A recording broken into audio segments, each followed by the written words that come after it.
Hello everybody, and welcome to Dungeons & Dragons Valkyrie, a homebrew Dungeons & Dragons campaign where a bunch of complete strangers who met on Reddit, actually, become the best of friends while playing Dungeons & Dragons live for you every Monday night at 6 p.m. to 9 p.m. Central Standard Time.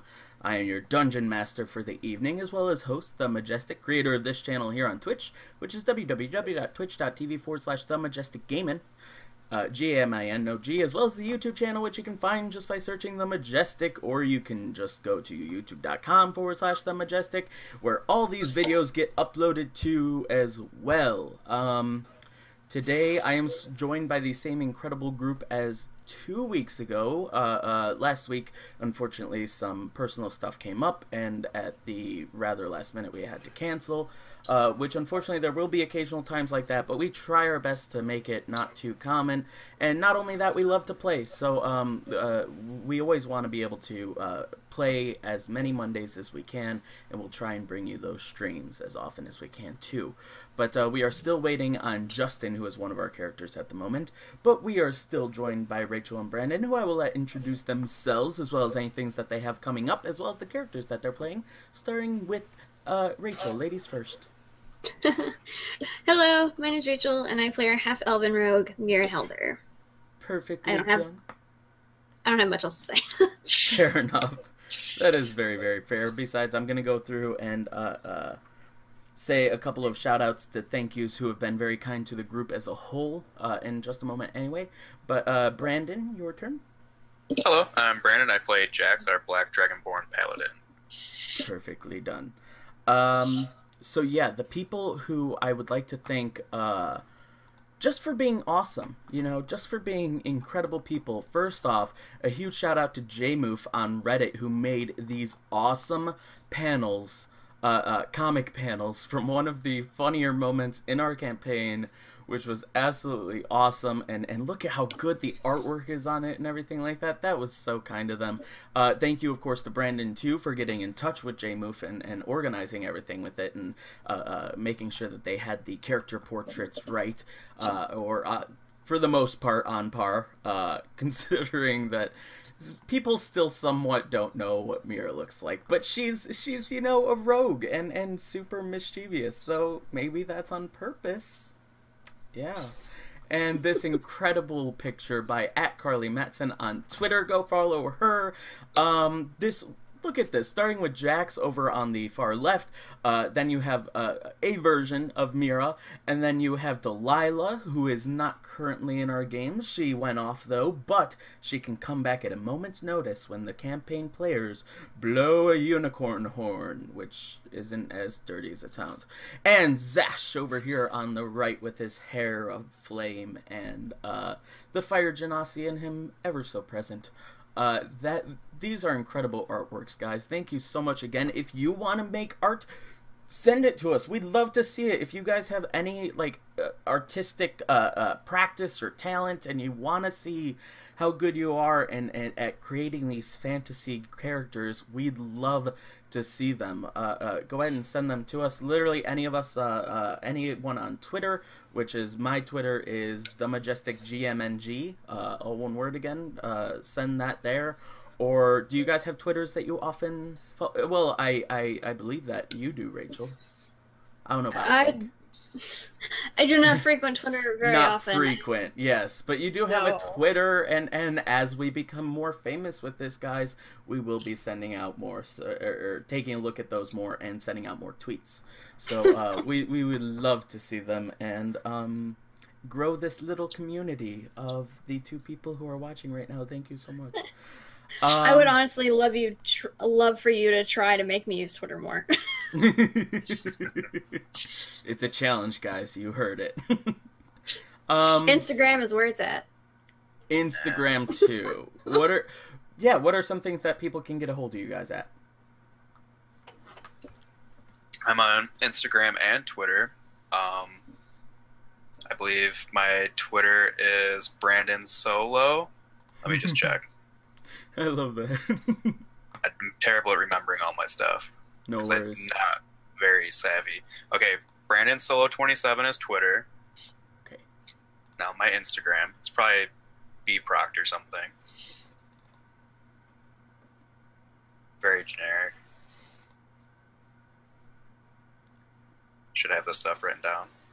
Okay, Proctor27 is my Instagram. Perfect. No worries. We didn't. I don't know how you could have predicted that I would. What's the word I'm looking for? Stall for this long.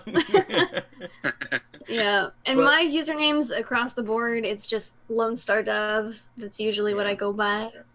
Beautiful, beautiful. And I have an Etsy, but I still need to set it up. All right. So let's go ahead and start with the recap then of what exactly happened 2 weeks ago here on Dungeons & Dragons Valkyrie. When the group started... Oh, that's too loud. There we go. When the group started, they had joined off the week before in finally arriving in the Citadel. The vast major city which interconnects all the sea passageways and all the main roads that go around the world of Valkyrie. Upon entering, they were not all allowed in. One of the characters, Kelrentir, was not allowed to enter past the magic shield barrier protecting the city for an unknown reason. The guard said that was because they were keeping out any notoriously evil or just chaotic, evil-natured people, but he seems to think he's good, and by all accounts, seems to be like a very kind soul. So it was a bit unknown, but he was planning on going over to the College of Magic, as it was, so he continued his own journey there. The group went ahead and bought a few items here and there at some of the shops, but they really wanted to get into the ball, which they had heard about, a grand dance up at the capital of the Citadel. By invitation only, they knew that was going to be a bit of a challenge, though. But going to a couple of locations, one of them being one of the inns where most dignitaries and, I'm drawing a blank on the word, but most assigned people to speak on behalf of other towns stayed. They were able to trick the innkeeper into giving them a lost invitation. They also found that joining the Fighters Guild, they could take on a mission to escort one of the dignitaries throughout the grand dance. So, to fast-track their joining of the Fighters Guild, they decided to take on... Oh my goodness. Why don't I have his name? I do, it's just on Gerald, I think. Gerald. Hold on, Gerald hold on. Evergrande. I wrote it down. Gerald Evergrande. They took on Gerald Evergrande, who is a large Goliath barbarian, who was the leader, current elected leader of the Fighters Guild, who knew to take it easy on them. He just wanted to make sure that they have had at least a couple years of training each in order to make it in. After a rather flawless victory by Jax, he was able to defeat Gerald, who fell dead there on the battlefield. But then with a wave of his hand, the small gnome, who became the announcer and went from his slight gnomish voice to a big booming voice whenever he announced anything, with a wave of his hand, both of them levitated up in the air and were instantaneously healed of all their ailments. Gerald, of course, brought back to life, ready once again to be the great showman that he was, and now take on Mira Helder, a much smaller, of course one would assume faster though, and could carry her own weight, elvish rogue, half-elvish rogue. He still made a show about it to the audience. He still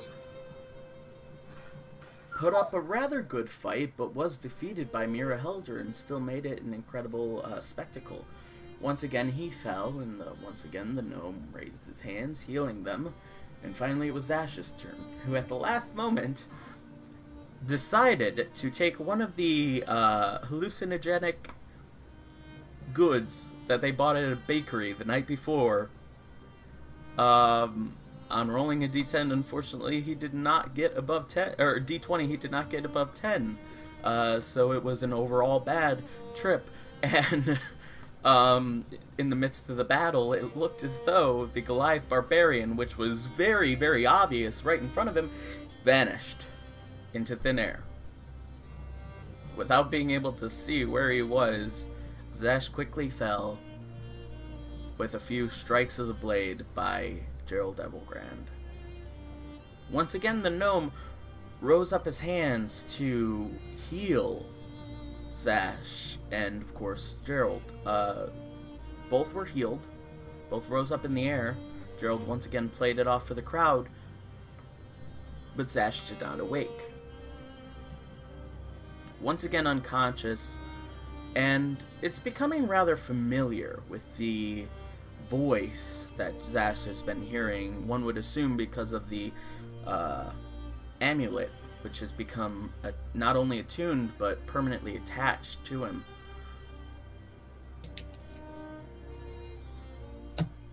You guys are unawares as why he might still be asleep.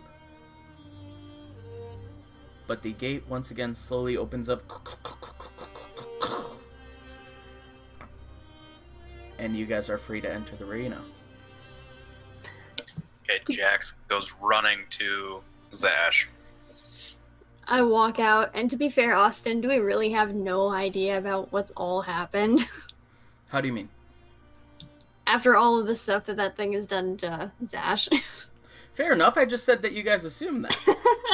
Which sort of, you do assume that. Probably. There could still be more twists, who knows? Oh my gosh, you guys have no idea. I have things planned for level 20 up in here. Alright. Oh god. Yeah. Alright. Fantastic. Oh, while you guys take a moment to think about what you're going to do too, one last thing that I almost forgot. A huge shout out as well to Taylor Davis and her team for giving us permissions to use her music and audio throughout the background and ambiance of our gameplay. That was a huge bonus. Also, a huge thank you to @KevinMcLeod, who makes incredible things all over the internet, including the YouTube library, where all you really have to do to use his stuff is make sure that he gets the compliments of it and make sure that you're able to spread the word of his work, which I really feel more artists should be inclined to do, because I feel like that's an incredible thing, not just for yourself and improving your work and getting information out there, but also just to make the world a better place. So thank you very much, both of those people. Yes, back to the game though. Jax runs up to Zash's side. Being healed himself by the gnome and seeing Gerald and Mira both healed, he knows that his healing won't do anything. So he just kind of checks him out to see Right. maybe if he can notice anything. Go ahead and make an investigation check for us.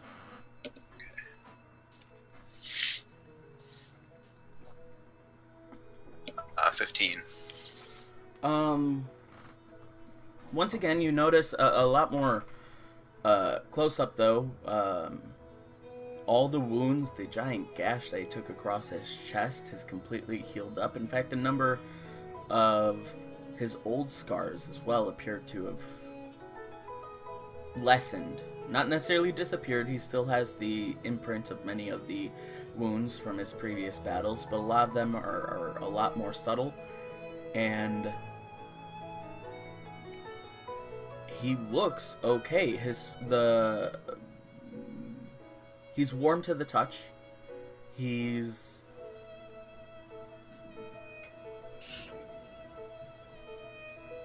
seems like he's just sleeping.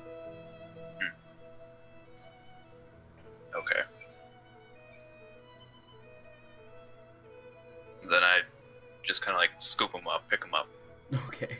Toss him over your shoulder. Yep, toss him over the shoulder. Alright. Is Mira out here yet? Yeah, I've been walking out. Okay. What have you been looking at, Rachel? What has Mira been keeping her eye on? Is she looking at Zash? Is she paying attention to the gnome? Is she paying attention to Gerald? She's looking at Zash and seething because he was being a dumbass. Got it. As you pick him up, the once cheering audience, Gerald is still waving his hands, expecting to get more applause out of them, but they've gone quite a bit more silent. This seems like a very unfamiliar situation that you guys find yourselves in. Can I yell out to the audience? Yeah? And I approach Gerald. It's fine, guys. This happens all the time. He's narcoleptic. You approach Gerald, and his hand waving slowly begins to slow as his eyes begin to wince a little bit. Curious as to what's happening. He's still looking out into the audience, but you approach him on the right-hand side, and his still rather impressive stature standing above you. Not by much, you being a dragonborn, but still by a good bit. He does seem to notice you, and he just says, Why aren't they reacting like they should? Probably because Zash is still unconscious. Ah. Yep, that would do it. Nobody before has stayed unconscious after the gnome waved his hand. I believe we have an idea of what's causing it. You do? It wasn't anything I did, was it? I swear I did not use any magical items. I don't believe so. I don't believe so. But I extend out my right hand to shake his and thank him for the tough fight and ask if now Mira and I are members of the Fighters Guild. If we can take on an assignment. Do you still have Zash over your arm? I do. He goes for a very broad and very energetic outward forceful grasp into yours as his arm swings wide, comes in, and you expecting him to shake your hand, he goes all the way up your arm, grasps tight onto your arm, and shakes it like a ancient medieval kind of handshake. Nice. He goes, "It certainly was a pleasure. Now, the two of you have successfully made it, and unfortunately, the condition of your friend won't change my opinion, but he was not able to defeat me in battle, so he is not yet a member of the Fighters Guild. He can't always go through the classic means and train for only a year or so to be able to become a member. But as for the one-way trip that you guys were able to make it through, unfortunately, he won't be able to redo any such battle." I will inform him when he awakes. Here's hoping. But, To be fair, I would love to see him go through the training. Should we sign him up for the training now?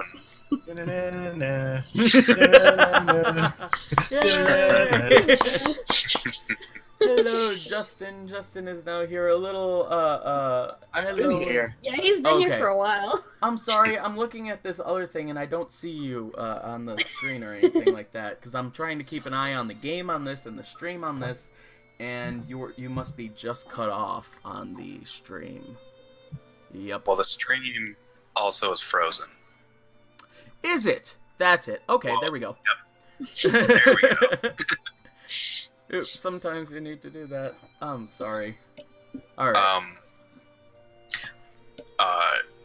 We were informed of a certain, what would be called, a mission for them? I don't know.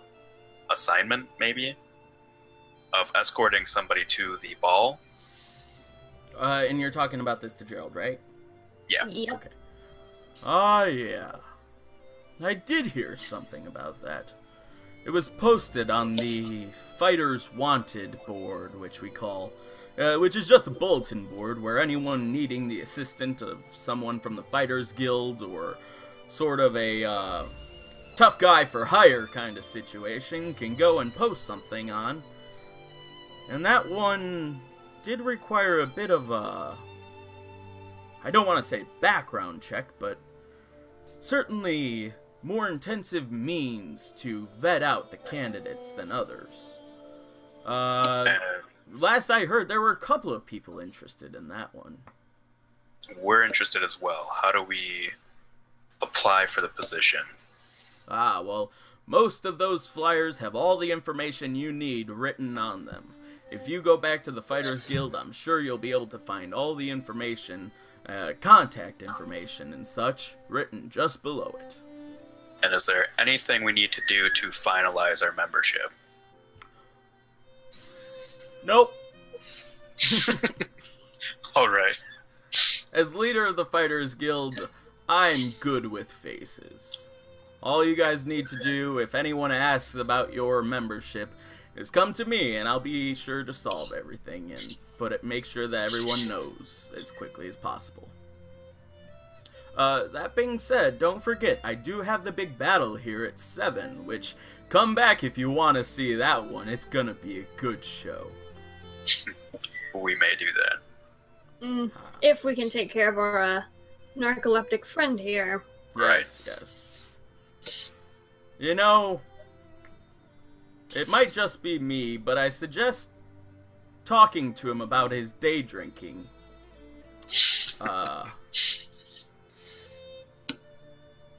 Probably needs to be talked about. But have a good one.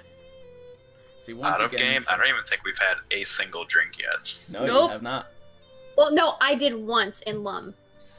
Did Yes. ya? Oh, yeah. Zash stays away from alcohol because he'll set it on fire. Depends on the, whatchamacallit, the, proof of it. It very well could be. Fun. Alright. So, I turn and start walking. He's at the Fighters Guild, right? yeah, he said that it's see back about on the that. bulletin board in the Fighters Guild, which you guys do remember seeing it a little bit. It was right on the door, like almost all of the inns and stuff. It's just on the left-hand side of the door as you walk in. Okay.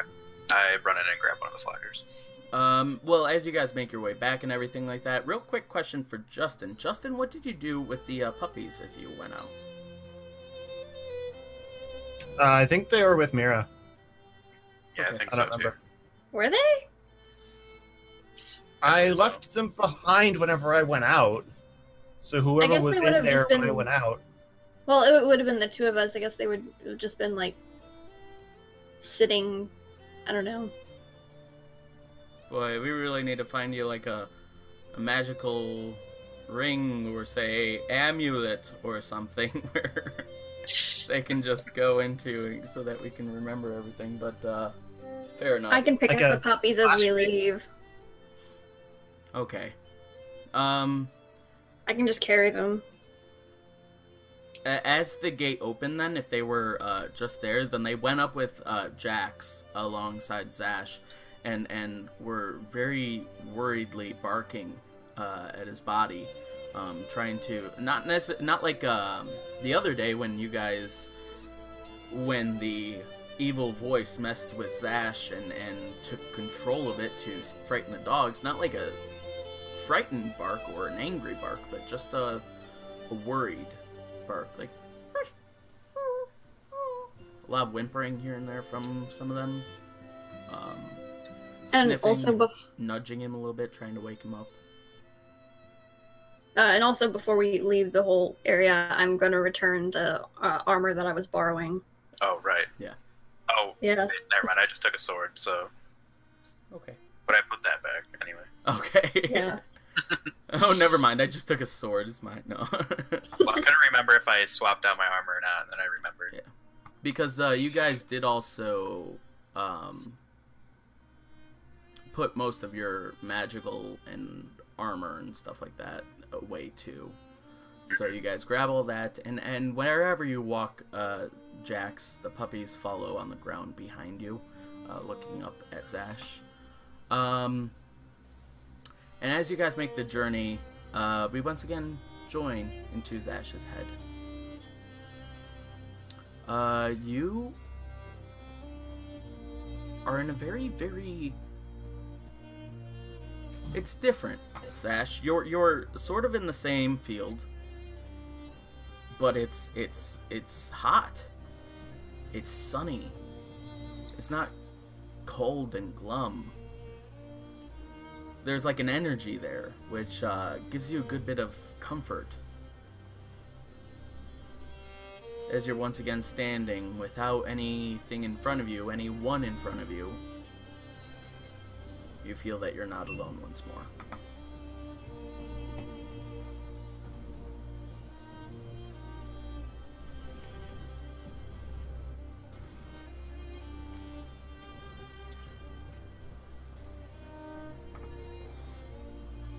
Do you just decide to stay silent throughout the Well, field? I thought the conversation was going to start. Well, He usually just pops up. he usually does. You sense his presence, but he's not saying anything. Okay. So, Zash walks around the space a little bit, kind of just like taking in the heat around him. Okay. Like he kind of closes his eyes and like just looks up and like absorbs, kind of like, you know, like Yeah. Superman, like absorbing the sun Yeah. for energy, kind of like that. Absorbs the warmth, and as Yeah. you walk around, it's a little bit different too. You, in the most previous times, whenever you try and run, the edge of the field and the line of the trees always stayed at a perfect distance. When you walk around now, you're not exactly walking in one direction towards the line of trees, but when you walk toward them, they do slightly come closer. It's like you're not just stuck in place anymore. Zash just kind of releases a deep sigh and just, now this I could get used to. This is peaceful.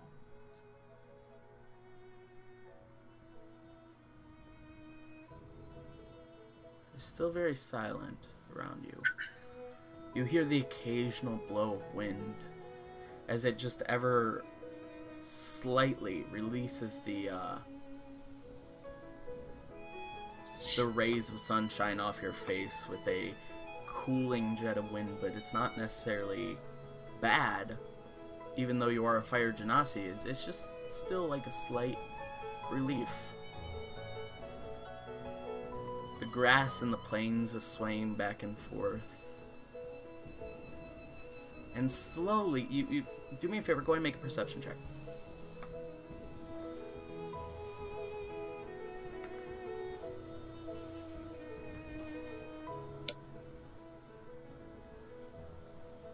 Oh, why do I have like 10 million dice in here?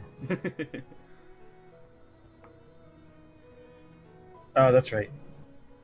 In the other game I was DMing last week, I had to do, I think, 7 d8s worth of poison damage. Oh, wow. Okay. Anyway, 12. Okay. You get the sense that some of the wind that's blowing the grass on the plain isn't necessarily random, but you're not sure what. Is it going in a direction? It's like swaying in particular group, in like a particular single group.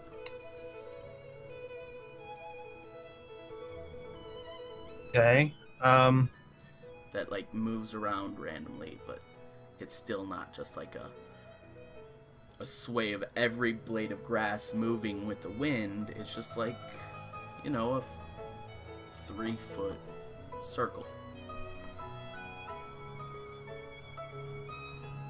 Do I see anything around, like a pathway to follow or anything like that?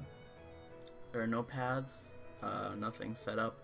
You're in sort of a perfect circle of field, just with the tree lines surrounding it. Okay. Then I move closer to where the wind is blowing in the space.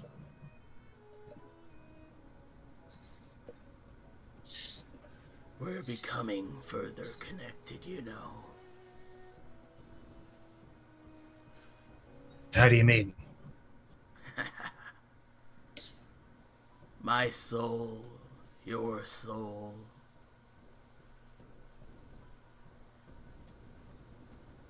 My bit of soul that lives within you. It's becoming more attuned.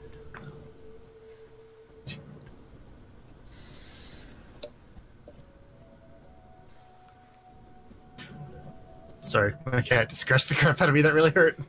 Oh, you're right. She just jumped up suddenly and couldn't get her footing. Yeah, I'm fine. Okay. So, what? Am I supposed to be impressed? Relieved? What? Why are you telling me that? Well, have you seen me before? Like in person? I might be omnipresent, or so it seems, in most of your visions, but I'm still just a projection of myself, aren't we all? You could sense me this time. I don't know whether it was that silly, half-baked idea of yours, or maybe you are just becoming stronger and I don't know it, but you have a little bit more control over this environment, I will admit.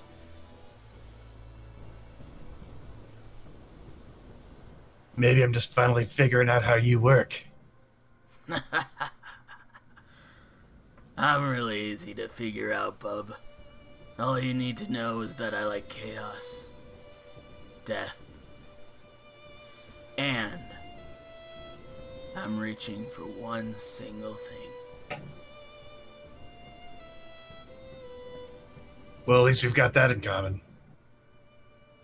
The chaos and death part. Ah. I was gonna ask, what are you reaching for?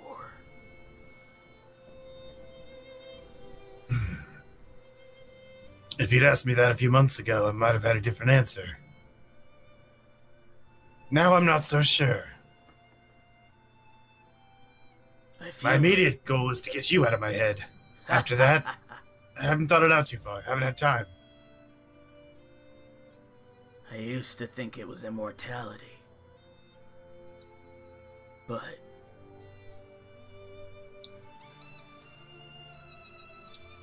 it used to be. I didn't think that these people would change you like this. I knew that they change you, yeah, but I don't know. Maybe you are becoming stronger, but in a different way. That being said, I still don't care for it. I have my goal, but what about your father? Tell me. Are you still proud of what you did? I don't regret it, if that's what you mean. But he was a weak human. And now so are you. You're sort of becoming more complacent in your spot.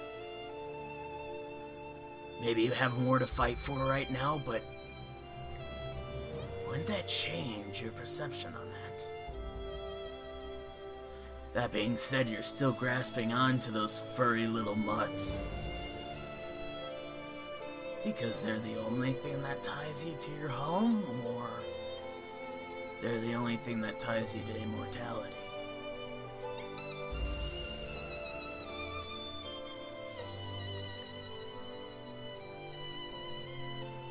I hadn't really thought of it like that, but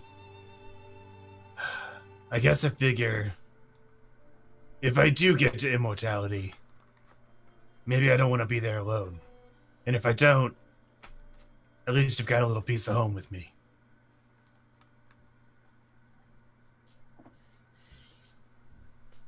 So your plan is to take the mutts to immortality? If that's where I end up. Well, immortality is far off for anyone. Well, sounds like I've got plenty of time to figure it out. And you got the company for it, too. Now, I'm sure you're blaming me for this. I'm gonna be honest for once. This wasn't me.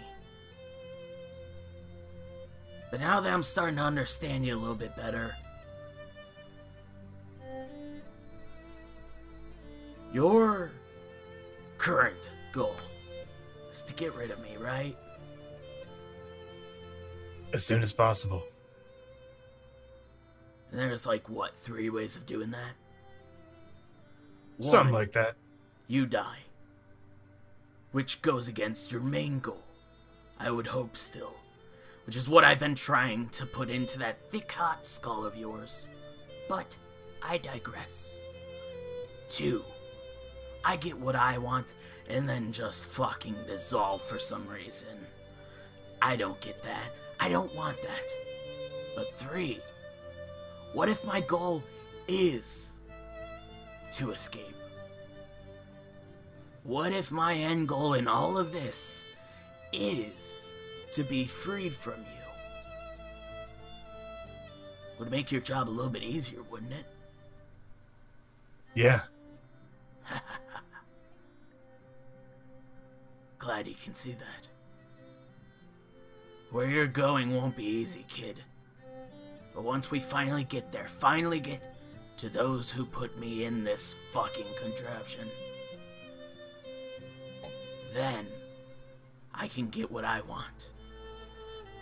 And be free. I won't have to die, you won't have to die, which I'm sure you're happy about. You can go on with your little mutts and just play fetch or something.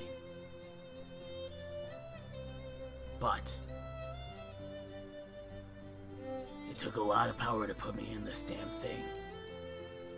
And my time has finally come. It's been thousands of years. I paid my time, and those Valkyrie owe me my freedom. As once again he says this, the cooling, sort of uncomfortable air and dark clouds cover up over the sky as the wind swirls around the two of you, blowing out the rays of sunshine that were just warming you so delightfully.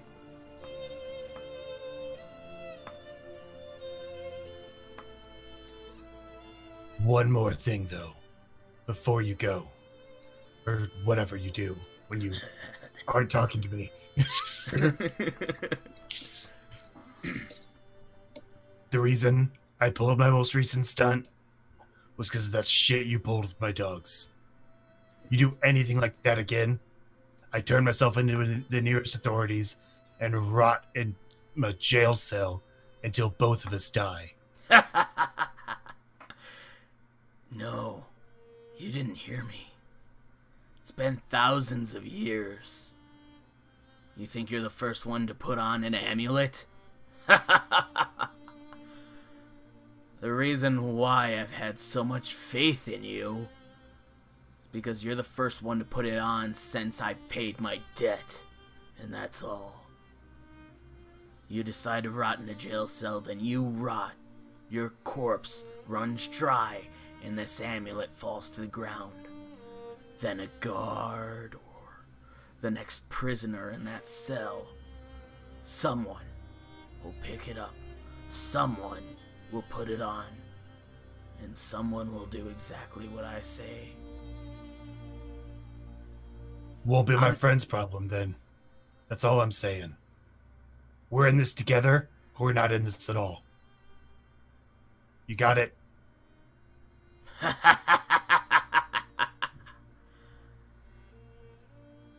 You are getting stronger.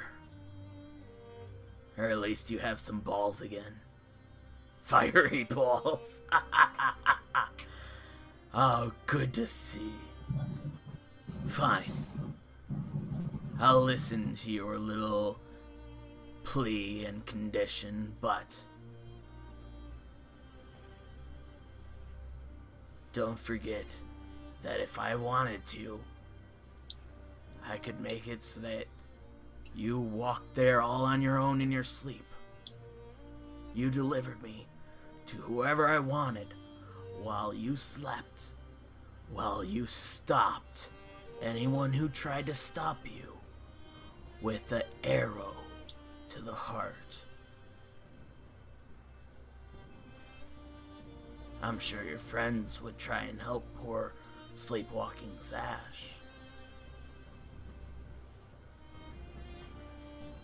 You can stand up to me in words all that you want. So I'll go with your condition, 'cause it took a lot to tell me what to do. But don't step out of line. As long as we're on the same page, I won't.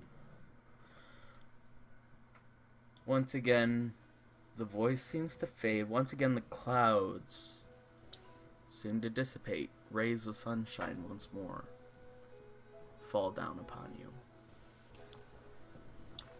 You're still unconscious, though. You're still in this big open field. Unknowing, of when it will end. And taking him at his word when he said that he had nothing to do with this. You don't know what can stop it right now, but you're still asleep. You're still trapped in this place, but it's nicer than it's been. Alright, we join the two, Mira and Jax, as they continue their way to the Fighters Guild. I just want to pop in and grab one of the flyers. As you guys walk, though, can you do me a favor and make a perception check? Both of you, sorry. Boy, that voice does take a lot out of you. Right? Finally! Good perception? Natural 20 perception. Hers is Holy. way better. I always roll shit perception. Brandon. All right, yeah, that's a really good perception and really good time to get it to. Oh gosh, let me get my notebook. As you guys walk, you see the shimmer mirror of a very, very, I want to say half designed, what you would assume to be invisibility spell. A very, very small humanoid shimmers to the side of you, and it catches your eye because as you walk past a person on your left, you just see like this big distortion in it, but only you, Mira, notice that there is someone standing there, invisible. They're standing next to me or standing next to someone who's off to my side? They're standing on the side of the buildings, like sort of up against the wall, between two of the buildings, but I don't know, it seems like as you guys pass this person, they do start to follow. Once you pass, they start moving in that direction, like at the same time. I'm gonna keep it to myself for a moment. Okay. You guys do make it to the Fighters Guild now. You guys weren't far off when that happened. Mira is the only one who noticed that this person was here, but they are still behind you. They stand outside the building as Jax quickly runs in, takes a look at the bulletin board, and sees that there is a rather official looking, with a seal of the, of Lord Eowyn, like Lord Eowyn's crest on it, printed in what would appear to be gold ink, on it, like real gold. It has a couple little pull tabs as well, which just have a location and a time. Classic. Yep. Oh. I take a pull tab. Can I read the info on the flyer? Yep. It just says essentially what you guys already knew about how they are looking for someone from the delegation of Thornapple to be escorted by 3 individuals. They're looking for strong individuals who can pass all the regulations, who are not wanted, obviously, in the city, have no crimes in the city, who are certified members of the Fighters Guild with written letters from the leader of the Fighters Guild, and that if you go to the location on the little tab at the time that says, then a group will be vetted out. A group of 3 will be vetted out of the lot. Then I guess we need letters from Gerald. 2 in a weekend at Bernie's situation. Well, I believe I recall Mira recently telling me she can copy documents of sorts. So maybe if we get letters... They'd probably ask Gerald. And he would be very honest. Would Gerald be there, though? If we had to get permission from him, probably. But we're getting written letters. If he's going to be there, we could just be like, he's right here. We'll have to see. Has the person outside done anything else, or just stand there? He has not done anything else. I also would like to point out that the time post stamped on the thing is 7 p.m. tonight, which, incidentally, you guys already know is the same time as Gerald Evergrand's big arena show. See? So he won't be there. Boom. Mm. But we need letters from him, and he said we didn't need anything else, so he's a liar. Well, we can go back and ask him. He's probably not too busy right now, since... well, we were his warm-up. Right. I guess we have a couple of hours. We head back to Gerald. As you guys do that, once again, the figure continues to follow you guys.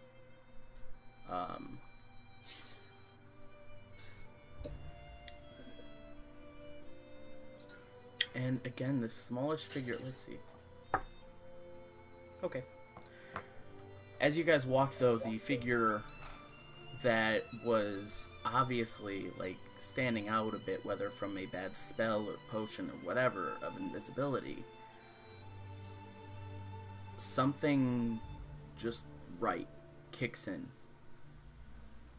and they permanently disappear from your view, Mira. Shit. You guys continue to make your way down to the arena, and this time the guards who were posted outside of the area for the first battle, or the morning battles or practice, whatever you want to call them, they're not there. It is a good number of hours. Like, that was at noon. It's like 3:30 now. There's nothing big going on at the arena. There's nobody posted outside. So we have no idea where Gerald is. Fantastic. Well, we'll just go in and look around for him.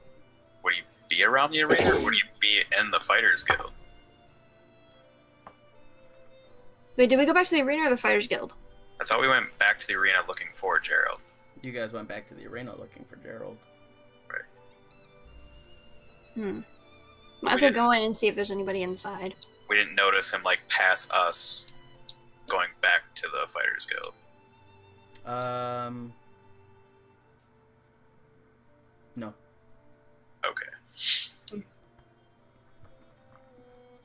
I guess we look around and see if there's anyone here. Alright, go ahead and make perception checks. And I was going to say make a retroactive perception check, but it was irrelevant. 17. 8. Mira, you do notice that there is the gnome walking around the arena, a little bit befuddled. You do not see Gerald Evergrand anywhere. There is 1 or 2 workers that appear to be like concession workers, like people who go around the aisles and things like that, whether it be cleaning up, whether it be to make sure everyone's having a good time, or whether it be just to hand out snacks or jest and entertain people who aren't being entertained enough. They're just prepping for the big event tonight. There is nobody else, though. Okay, I'm gonna go up to the gnome. Excuse me. Yes. Hi. Hi. You're the ones with the friend. Yeah. We're not quite sure why he fell asleep. Is he alright? He's actually really fine. He just won't wake up.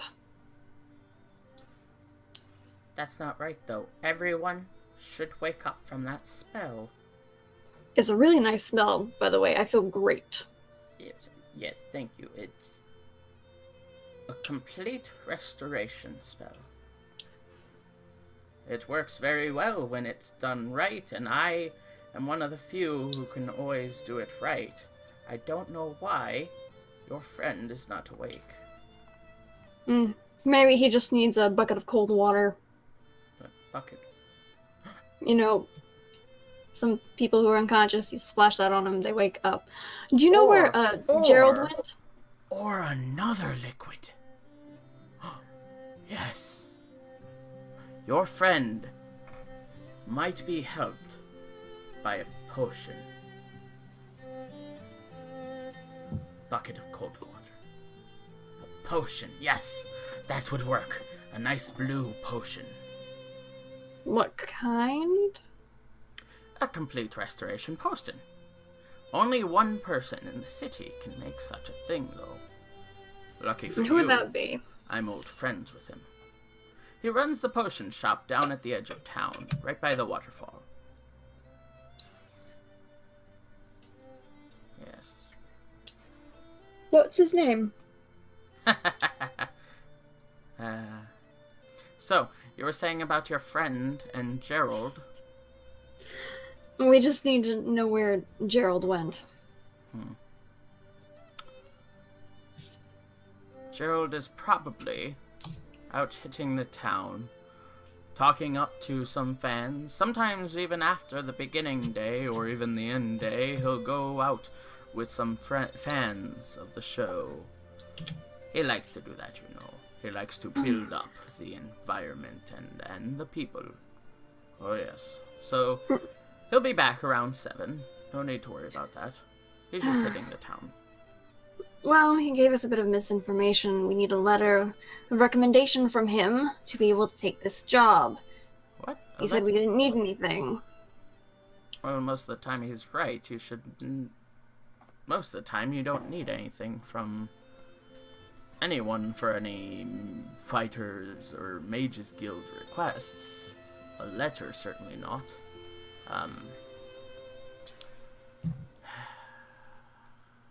Tell you what. I do have a bit of arcane knowledge, obviously. For a price, I could scry on him. How much would a price be? 10 gold.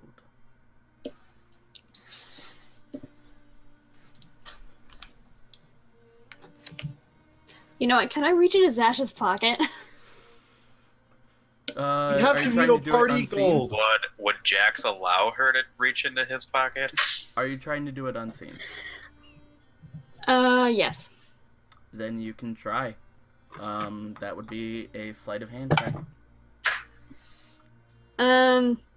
12. This would be against your perception, Jax. Oh, well, yep, 1 second. Let me look. Yeah, my passive is only 11, so... Yep. Or do you want me to roll? Actually for that, yeah, we're gonna say passive perception. So you just make it. Mira, you are in his pocket. I only take out 4 gold. 4 gold. Okay. Yeah, we'll say you successfully get out of just a few pieces of gold. Take out 5, you quickly see it You're in a jerk. your peripheral, put back 1 piece. I take out 3 of my own gold. Jax, I can spare 7 if you want to chip in the other 3. Sure. Pull out 3 gold. Pleasure doing business with you. As he takes the pieces of gold from your hand. The moment Jax plops the 3 pieces down, they're swiped away. Let's see then. He concentrates really hard and sort of just holds his hands up to his face. For a moment, it seems as though nothing is happening until he starts describing what he sees. And you get the idea, okay, yeah, that he could be telling the truth. But as he does this, he opens up his eyes, and they're completely white all the way across. And that is the only sign that any magic is happening whatsoever. As he's explaining to you, he says, Gerald is with a couple of lovely ladies. I should have guessed that much. It would appear as though they've gone to... yes. The South Park of the city. You'll notice it. It's right as you walk in the entrance on your left.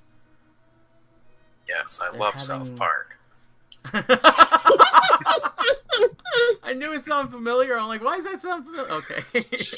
My bad.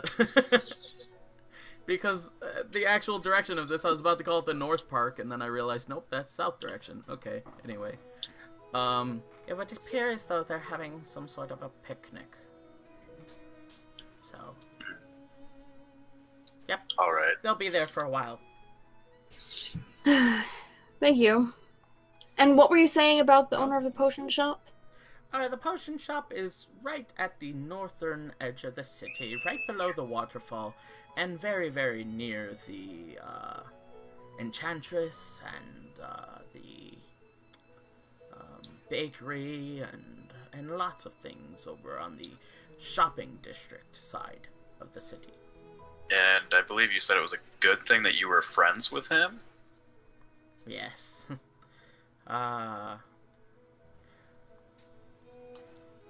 He's a bit of a different sort. Some people don't like even conversing with him, but he's harmless enough. Okay. Sounds like fun. Let's go find Gerald. Okay. Start heading to Gerald. You guys head over to the park, which is easy enough to find. Like he said, it is just across the way and right by the entrance to the city. I feel like we keep backtracking in a point-and-click adventure. Mm-hmm. Yep. I apologize about that, but there are some things with perception and some routes that you guys decide to go that, yeah, sorry. Can I keep an eye out and see if I can see that invisible dude again? Yeah, you can certainly keep a perception check. Go ahead and roll one for me. 11. Nothing yet. You guys make your way over to the park, though. Again, it is not far at all, just a few feet. Well, a few hundred feet.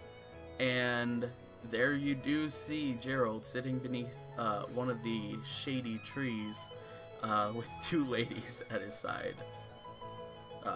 Sprawled out on a blanket with a little picnic basket at the end of it.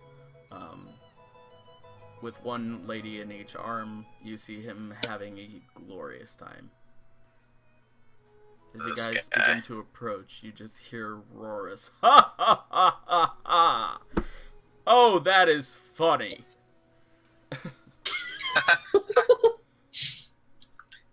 Hilarious. Did you hear it? Ha ha ha ha ha! A monk in a bar. Ha ha ha ha! Who would have thought? You guys just wasting some time before you have things to do?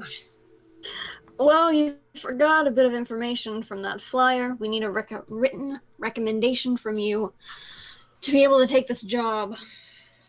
Huh. It's not like me to forget things. Huh. Right.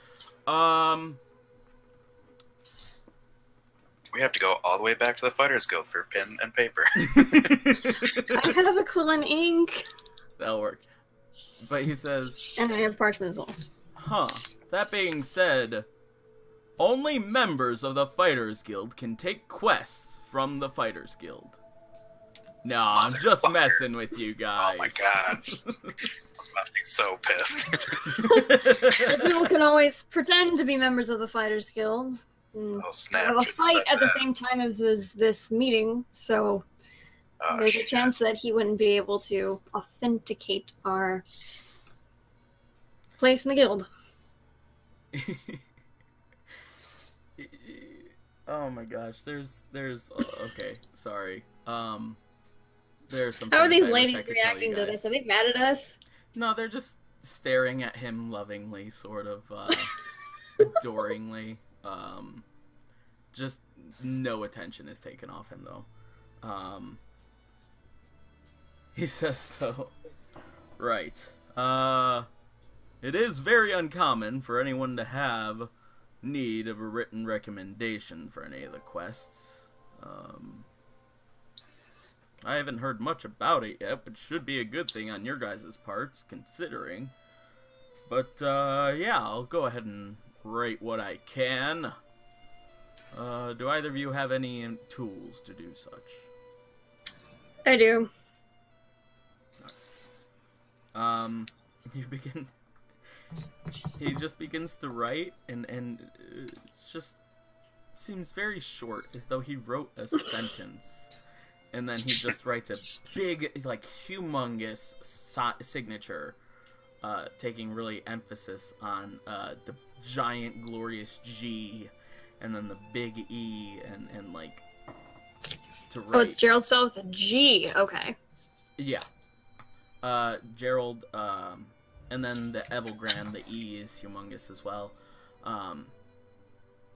And he goes ahead and writes that, and you get it back, and it just says, like, this feisty little lady is very quick on her feet. And that's it. Oh my god, I love this guy. Oh my god. So he writes another one as well for Jax, and he begins to write that, and it is interesting, though. Actually, let's see. Sorry. Yeah. He writes Jax's very similar, very short, and then he once again goes to the paper underneath, and he writes that one out, and honest to goodness, he writes out a full thing, and takes that, and hands it to you guys, expecting you guys to give it to Zash. Says, be sure he gets that when he's done napping. Nice. Alright, well, he used up 3 pieces of my paper. No matter what, we had to get Zash one anyway, so this works out. Well, no, I'm gonna read what it says first. Zash's, interestingly enough, Zash's says that this, very quick, small man did an excellent job beating him in combat. Oh, and, This last guy time, rocks. you said that you rolled to see what he thought of me putting frosting in his eyes. Yeah. And I never got a reaction, so... No, he did not, he just didn't say anything about it, because if it were bad, then he would have been like, that was terrible, you're disqualified from that competition, Gotcha. sort of thing. No, for this it was just like, ha, good job, very creative, and that was it. Nice. I thought so. I was proud of my idea.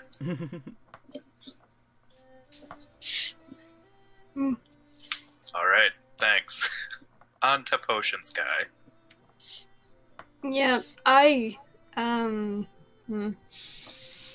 Would I know if there's anywhere in town where I could get something to disguise the way I look sans my disguise kit? Like a little bit extra? Potion shop. Well, non-magical means. Perfect. Non-magical? You could find...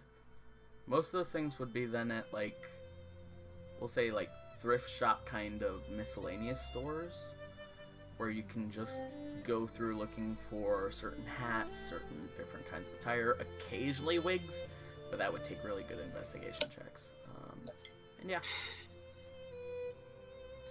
Okay, just because we're...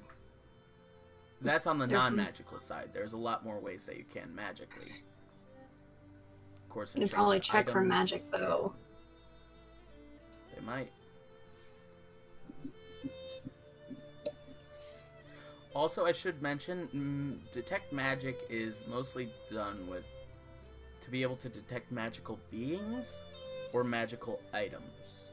Detecting potions, on the other hand, is far more difficult. Yeah, I think I'll stop at... I'll just go to the potion shop. Alright. So you guys make your way on down? Yep.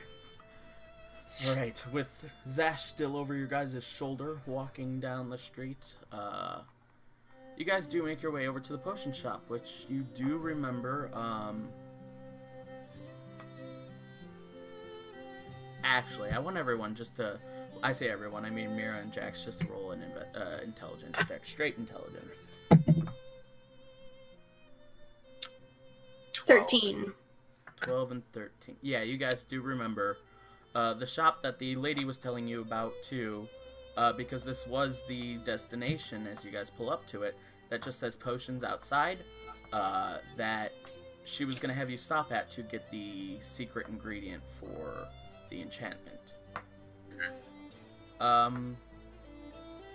You guys pull up, though, and the door is ajar, and the hinges of the door seem to be broken in with splintered wood fraying out at where the lock was.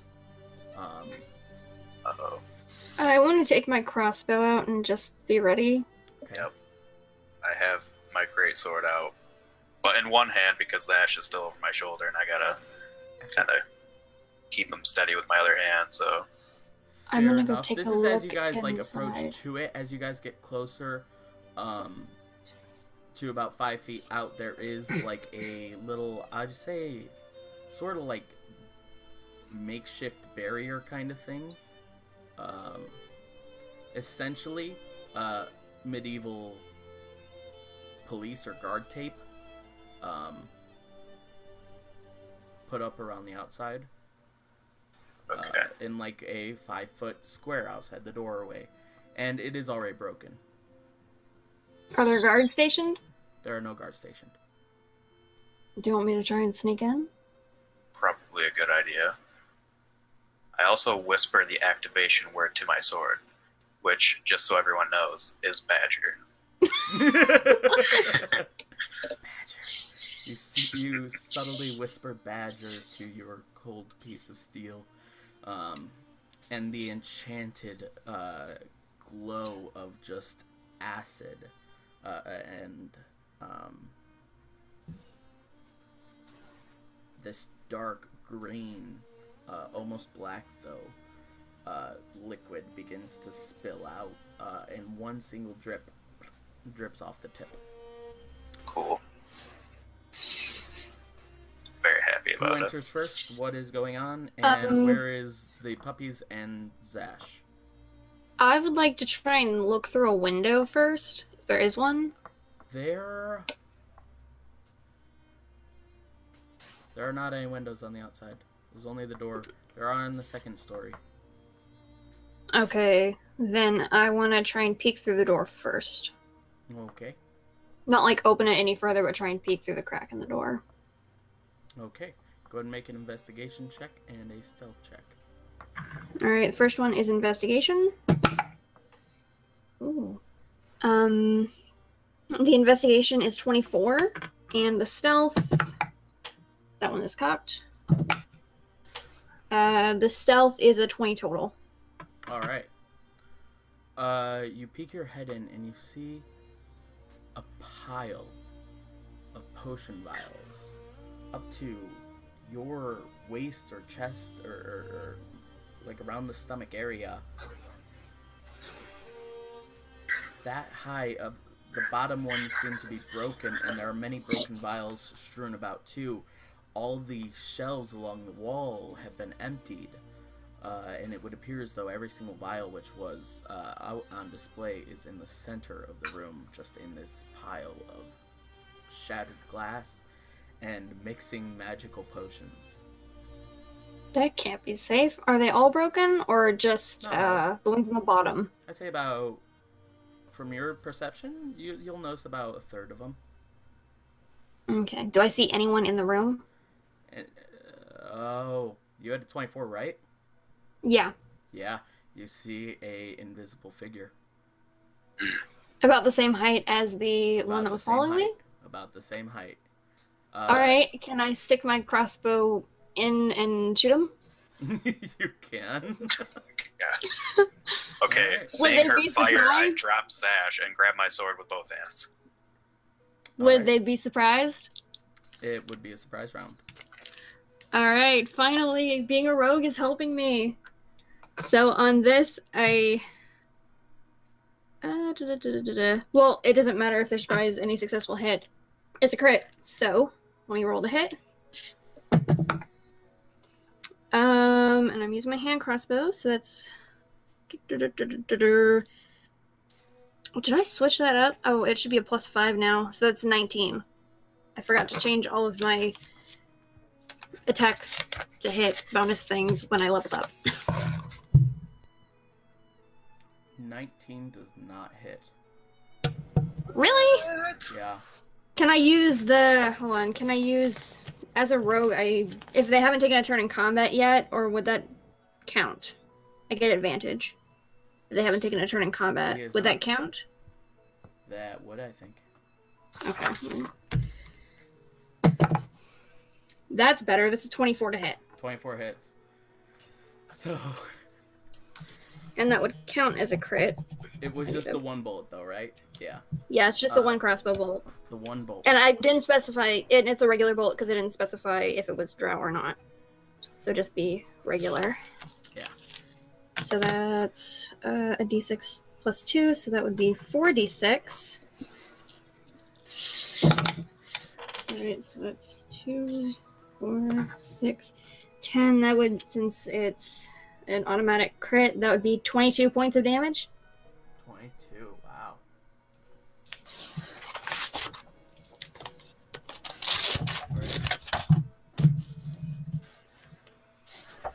You do this.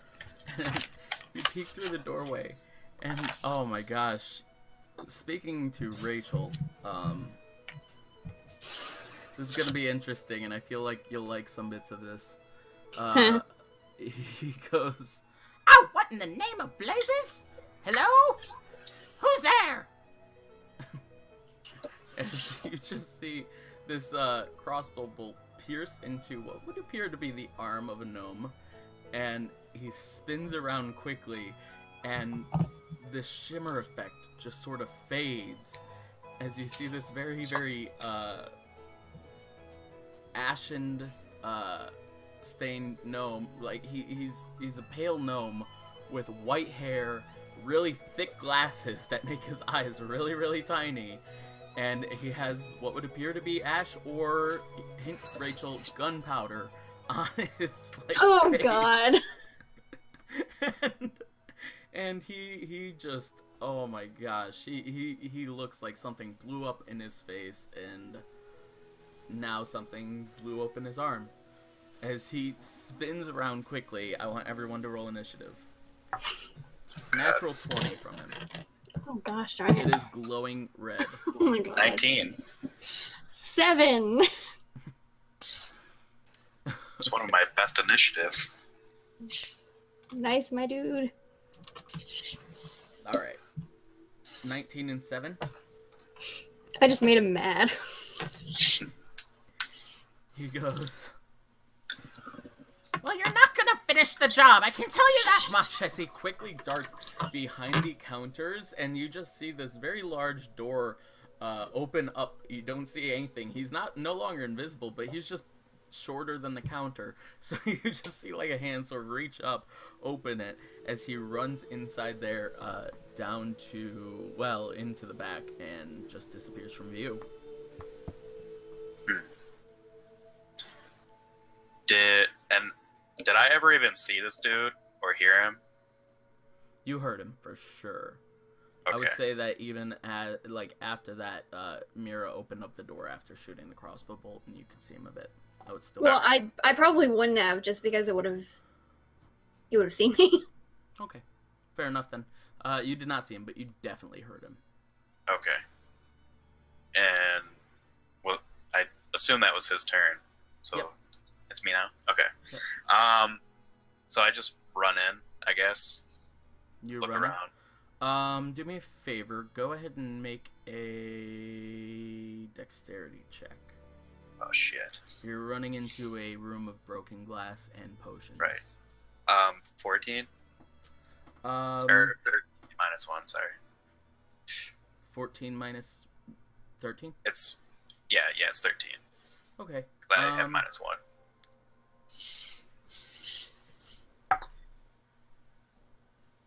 Okay.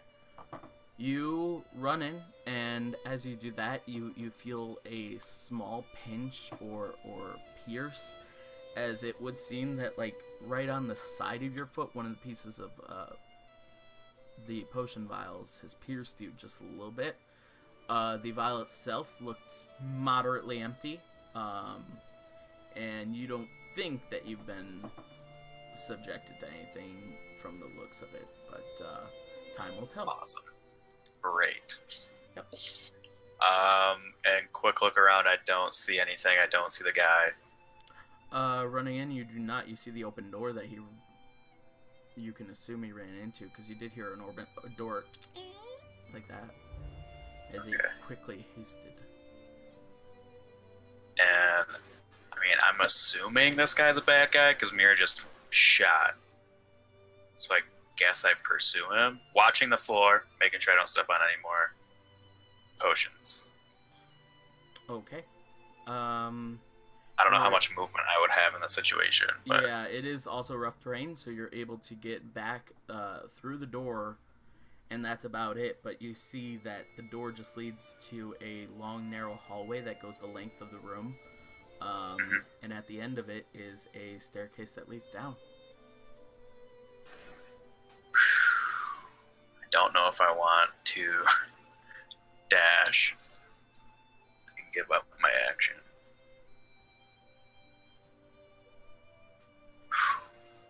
Why not? I use up my action and I go another 30 feet. Alright, you get down the staircase, and once again it leads the length of the hallway that you were in, but once you get down those stairs, it is completely dark. Ooh, but my sword, we did decide, would give off some light. Yeah, it does. Correct. I think it was 40 feet. So you notice that it is still a small, narrow hallway, that at the very end there's an opening, and once you turn to look at that opening, you see a glowing blue pool at the opposite end that has just been activated and now is slowly sort of winding down from what you know. Oh, okay. From what you know of teleportation circles. As for the room, there are a couple of, let's say, emptied sort of pillars where either books or and there's also an empty display case, and there are spikes about the size up to your head, sticking out the very center of the room. Oh, Jesus. Yep. Alright. From the floor. Then, can I use a bonus action to yell back to Mira? You may. Okay, I just, kind of yell back, I think he's gone. I believe I saw him go through a teleportation circle. It is now Mira's turn.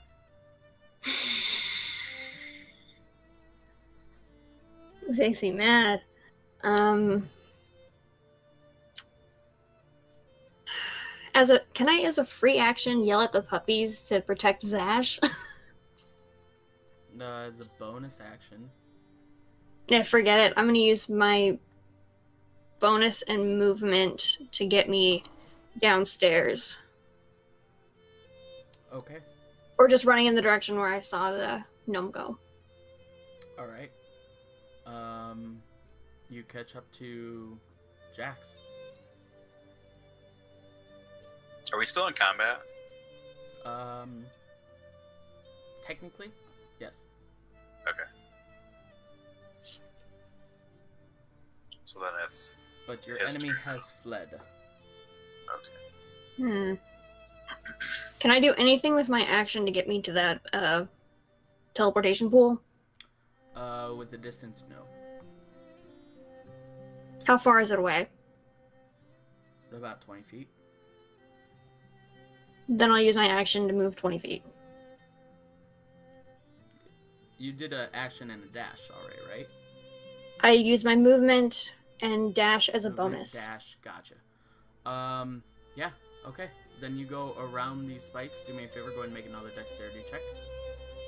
Would this be a saving throw or a check? Check. Okay. Because you're moving around them, not trying to move out of the way of them. Well, that's a 9. Ah. Okay. As you move around them, it is relatively dark. The only room light source is the pool, Jax's sword, and your low light vision. But even with that, you're so focused on the swirling energy of the pool as it's now beginning to fade and slowly humming down, and one can assume shutting off, that it sort of escapes your mind as you end up scratching yourself on the edges of one of these spikes, which is sort of edged outward from the very center, as opposed to straight up. And as it just slightly pierces you, I want you to go ahead and make a Constitution saving throw. Shit. Gosh darn it. Oh, this is not good. 11. Alright, you are poisoned. Motherfucker. You become very, very weak-kneed, very close to falling unconscious. Your eyes get heavy very suddenly, but you stay awake.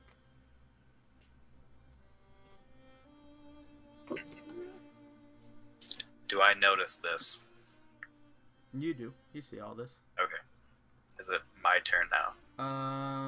He does his turn, and in his turn, the slow subsiding noise of the becomes very quick and just as the pool just disappears. Well, Okay. the light does from the pool. And now it is your turn. Can I get to Mira and reach her without having to go around the spikes? Yeah, she did not get far in, because it was, again, it was like pointed out very particularly at an angle from the corner. And as she tried to go around the corner, yeah. Then I cast Lesser Restoration on Mira. And Lesser Restoration, does that get rid of the poisoning effect? It says you touch a creature and can end either one disease or one condition effect, or affecting it. The condition can be blinded, deafened, paralyzed, or poisoned. Oh, okay. So yeah, you are no longer poisoned then. Boom. Level 5. Woo. And you suddenly regain a good bit of your energy. Further upon looking around this room now, with a little bit more time, you guys notice, and no longer in initiative order, you guys can see that it would appear as though a lot of the glass of the display cases have been broken. These pedestals do have like outlines and dust of things that should be there that are not. It looks like this place was robbed by someone, and they're the ones who triggered the trap. I turn to Mira and I say, I believe this guy may have been the owner because he seemed to know that this teleportation circle was here. He ran straight to it. I don't think a random robber would have known that. Well, the random robber wouldn't. I'm still getting over this thing. someone had to have busted this trap, so it could have been whoever it was as well. We're not sure. Plus, I'm pretty sure that little snot was following us earlier. Oh. When was he following us? On the way to and from the Fighters Guild, but I lost him at one point. That's odd. I don't know why he would follow us. Should we attempt to look for the blue potion that might help Zash? What I know, I mean, I don't know why I would know, but would I maybe know what that potion would look like or have an idea? They might have labels on the bottles. That is one thought too, but you guys did notice that most of the glass vials, if they had a label, they're torn off. That would be... Go ahead and make just an Arcana check for us. Okay. Can I make one as well? Yeah, go ahead.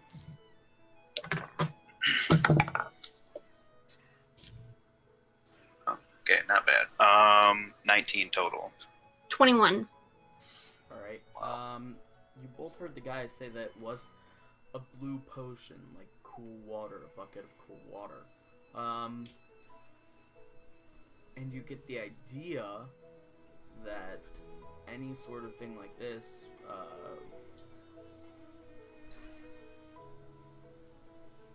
yeah, you both know that,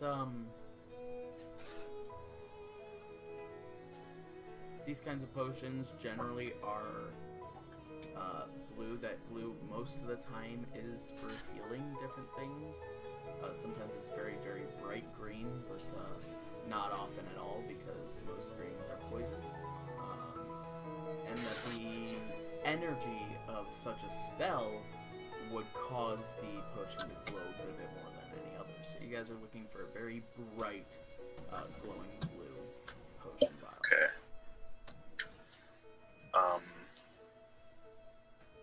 Can I roll like an investigation to see if I spot anything? Yes, you may. Oh, nice. Natural 20. Alright. Looking around the pile of broken potions, you don't really see anything there. As you continue to search around the top floor, though, you catch that behind the counters there are a couple of like doors. One of the doors actually leads to like this hole in the wall, which also like little cabinets, and one of the cabinets just leads straight back to a hole in the wall that leads into the next room, which you guys found a bit peculiar. As you came up the stairs, you guys noticed it. You didn't really realize that on the way down, that hole was there, which sort of led you to notice that. But there are cabinets that go all the way down, and as you open up the farther cabinets, it's interesting. You look down, you have to get all the way down on your knees, because they're right at the level of the guy where he can sort of like crawl all the way back. And you look, and you even like hold out your sword just to shine a little bit of light in there, and it just goes all the way down. Sort of like there's some sort of spell put on these cabinets to hold most of the inventory, actually. The stuff on display is just that. Just a few little items on display that most of the time he probably won't even go to selling because they might just be like really old or on display purposes. They're sort of like those the baked goods that you find in some restaurant display cases that you're like, that's probably just out for a while, and or it's plastic or something. Those are probably like his oldest potions, or sometimes his potions that he just really wants to get rid of. But in the bottom here, you just see a mix match of colors of different objects. Some of them have labels, some of them don't though. But you do sense, you are able to see in this cabinet where some are glowing brighter than others. Unfortunately, though, with your dragonborn stature, you cannot crawl into this small space. Mira, Too broad. you see those glowing potions over there in this small space? I kind of squat down and look. You see the outline of one glowing a bright green up onto the top part of the cabinet. You see one glowing from red upward, shining a red light circle onto the top of the cabinet, and you see one on your left glowing blue, bright blue onto the top of the cabinet. I believe the blue one is what we need. The green one may interest you as well.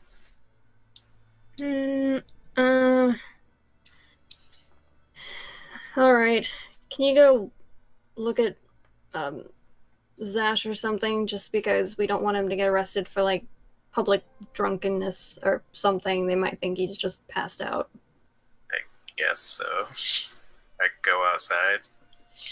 Alright, I'm gonna crawl in and Puppies try are and get the cuddled up blue next one. to him, and you cuddle up. They cuddle up next to. Zashin are lying there, trying to fall asleep next to him, but one or two of the heads are still worried, and occasionally you'll see some heads just turn to see if he woke up yet. Mira, you start to crawl down into the area. Do us a favor. Go and make another dexterity check. That's an 18.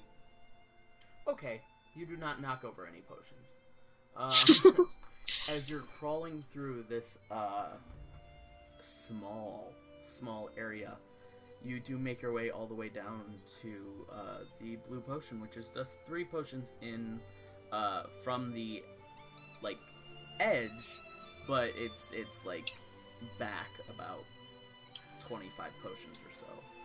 And you get the sense that this is just like a huge, very small, low room of just non-stop potions. Like, you start to look around, you see, becoming more and more apparent now, more glows of purple, of red, yellow, green, another blue, like a dark blue. It just keeps on going, and there are just potions everywhere. But here's this potion in front of you, and it is not labeled.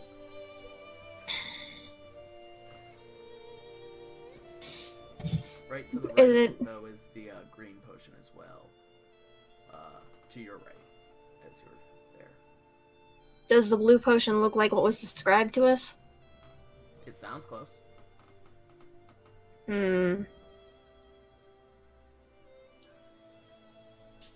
Yeah, I'll take the blue one and start crawling back. Alright. Just like Alice in Wonderland. Just the blue? Yeah, I'll just grab the blue. I don't want to make this man mad at me. You mean aside from shooting an arrow? Yeah, I feel like he's already. Well, I still don't know if he was the owner. I just saw the same person in stature that was following me for half the day. So, for all I know, he was the one that robbed the place. Alright. So you grab the blue potion. You come out and do you just feed it to Zash outside? Well, I'll leave some money on the counter. I was gonna do the same, but you told me to go outside, so I didn't. I don't know how much this would normally cost, so I was gonna leave a gold, like. Oh. I'll put out. It's a potion. I'll put out 50. 50 gold? Yep. From the party fund. By the way, Forgot guys, that I'm the only broke one. It looks like what you thought, but you guys can still try and roll like Arcana checks while you have the potion in your hand, just to see if you know. So I turn to Mira when she comes out, and I say maybe we should have someone more experienced with Arcana take a look at this, like the Enchantress. But oh, who's close? Which shop is closest? Aren't we right next door? Closest, yeah. Yeah. Right across the Okay. I mean, we can take another look also, but I feel like she may know a little bit more. I kind of want to see if I know what it is before we go over there. Fair enough. Then we both roll Arcana checks. Go ahead and roll those. Well, hold on. How much do you have for Arcana? +3. Okay, can I just assist? Yeah. Okay. That'd probably be a little bit better. So you get advantage. So she's Okay. looking over your shoulder, saying, "It glows and swirls right there in that spot." Like, just trying to point out what she can in the vial. 22 was my higher. 22. Yeah, you're getting the sense that this is definitely a good health potion. It could be what the guy said. It could be just a cure-all potion. You're getting the sense that it's going to work, though. Okay, I have the sense that this is going to work. Well, let's just go ahead and try it. If it doesn't work, we can always just go back in and try again. Yeah, what's the worst that can happen? Feed him a bunch of potions. God, this would be hilarious. Okay. We could just stick his head underneath the waterfall to see if that works first. I take him like, wait, alright, are we like standing up, like walking? Because I feel like we are. Or we were like starting to. I expected that you guys were kneeling down next to him as his limp, lifeless, sleeping, I should say, body is just lying on the ground outside. Because I really wanted to like... The crime scene. We should probably get away from the crime scene. Yeah. Alright. But once we're away, I just kind of like take him off of my shoulder and like lean him to Mira. Almost like that scene in Ace Ventura when he has a dude around him, then he like takes him and like makes his mouth talk, you know? Yeah. That way it like just opens up. And I'm like, there you go. I feed Zash the potion. And as you do this, Zash, you are sort of ripped out of the plane that you were on, and everything goes very dark for a second as your eyelids open up to reveal the real daylight as you are draped across your friends, shoulder over shoulder, or arms over shoulder, and legs dragging across the ground a little. I'm the first thing you see when you wake up. Is this hell? Yes it is. You're an idiot. The dogs following behind very excitedly are barking and sort of like chirping, yipping, like just very happily, one head at a time, with the tail very quickly wagging. And I put him on his feet, so he's standing.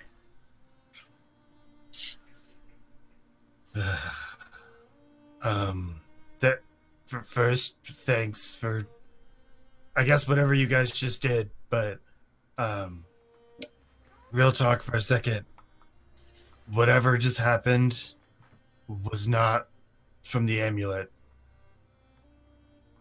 Something else is wrong. Well, it could have been that you had a bad trip in the middle of a fight and got sucker punched. That might have been it.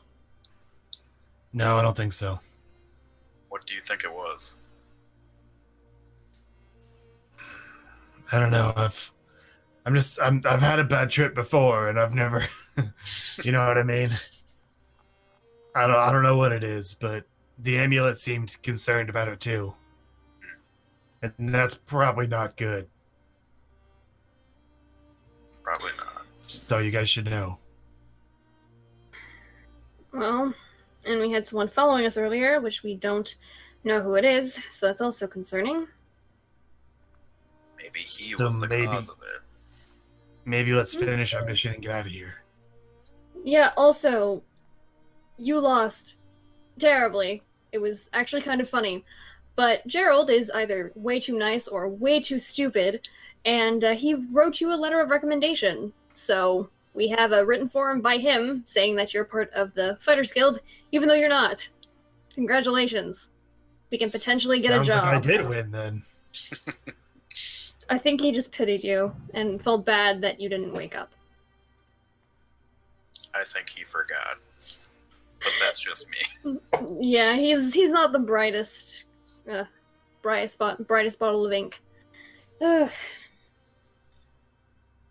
Out of game for the ball wasn't tonight. It was tomorrow or the night after, right? Can't remember how many days. It was 3 days from when you guys originally got in, so it's. So it should be 2 days, yeah. And then tonight is like the interview for the job. Tonight is the interview for the job and casino night and the. Right. but the only one that knows about the casino night is Mira. I think. Oh yeah. Because I didn't read the thing out loud. No, that was the cult. No, that was something else. Yeah, because the cult and the power to the system thing were tomorrow night, right? Yes. Yeah, casino night was tonight, and so was this job. Okay. Wait, it's in 2 nights. I don't know. I just wrote in 3 Because nights. something was the same night as the ball. I don't remember what it was. And something was the same night as... Or maybe the cult meeting and the casino night were the same night. Yeah, the cult meeting and the casino night, because nothing was the same night as the ball. The ball took over like Okay. the entire city, pretty much. The one was the power to there the was the system fight thing. the system, there was the cult. The fight the system, you guys never really got a date about. Yeah. There was no time for. It's in 2 nights, so yeah, there are still 2 more nights. Okay. So we can't really rush out of here. So there's gonna be the practice thing tonight, then tomorrow is the casino and the cult, and then the next night is the ball. Okay. And what time is it? About what time of day is it right now? It is, yeah, we'll say about 6. Oh, nice. Well, we should probably head over to that interview. We should. Oh, right, Zash. We have to go do an interview for the job at 7. Oh, good. You Considering guys you've can never... handle most of that, right? I have no idea what's happening, and I got a major headache still. Well, you kind of need to be there just so, because you're a part of our group, but you've never been to the city before, so you don't have a criminal history here, so that's good. Well, probably not. I said criminal history here, not anywhere else. That's good, Justin. So you guys do know the location as one of the guard towers along the side, and basically these guard towers are the only, but don't get me wrong, they're very, very forceful and powerful, but they're the only watch that keeps an eye on the essentially like levitating platforms, well, counterweight platforms that act as elevators up to the top level and get you to the top layer of the Citadel, which is, of course, They their have capital building. elevators! Huh? Yeah. I said they have elevators! The best way I can describe it is like a big, like one of those really big, what's the word I'm looking for? A tram, like you know, those glass wooden, or Jesus, those glass things that go along the lines up to the top of mountains. Oh, yeah. I can't think what they're called, but I know what you're talking like about. James I can't. Bond The first kind of thing that- thing where they're riding in that down and Die Another Day. Yep. Like a lift or something. I Yeah, first it's a thought cable lift. car, but I was like, That that is is what not a they're cable called. car. Yeah. A lift. Isn't that what they call them? I think, I don't know, I can look it up. I think so. It doesn't exactly go that way. It just goes straight up as opposed, but that's kind of how they are. It's glass and wood and some stone, but it just raises upward and sort of inward into the landing area on the upper level, which again is... Okay, so it is an elevator. Okay. Glad we put all that effort into describing it. But at the upper level, it is a higher-end shopping district, which you guys have heard of, but none of you have ever been to. There is a temple specifically designated for the Church of Valkyrie. There are, of course, is the capital. There is the sort of resident of the mayor, but it's separate building, which looks more like a capital than the capital does. And there are the law offices and jails and everything up on that top level. Cool, cool. maybe we should take him to the Temple of Valkyrie. Do you think we'll have time before this interview? Well, it's above, isn't it? So we would have to go Take who? Zash. To get his amulet checked out. Yeah. I would say that's very meta, though. Oh, I thought you were saying that we knew that that was up there. You guys know that the church is up there. You guys don't Right. know that the amulet wants to go there? You guys Well, don't... no. It's an The amulet amulet of of Valkyrie. Valkyrie. Yeah, Oh, yeah. fair enough. I think they would know stuff about it. I was at Right. the also very least. thinking, gotcha. Yeah, I didn't think Yeah. I actually didn't know that. I mean, I now actually it's didn't meta. know it was. Yeah. Yeah, I'm like, I didn't actually know it was wanted to go there. Yeah, I didn't know Also- it wanted to go there either. I was just doing it because it's the Amulet of Valkyrie. Fair Yeah. enough. Fair enough. I'm so creative with my namings. Fair enough.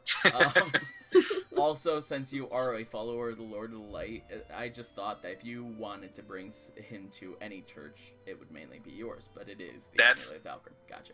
That's what I wanted to do when we were first leaving Lum, but we got confused on what temple meant to us.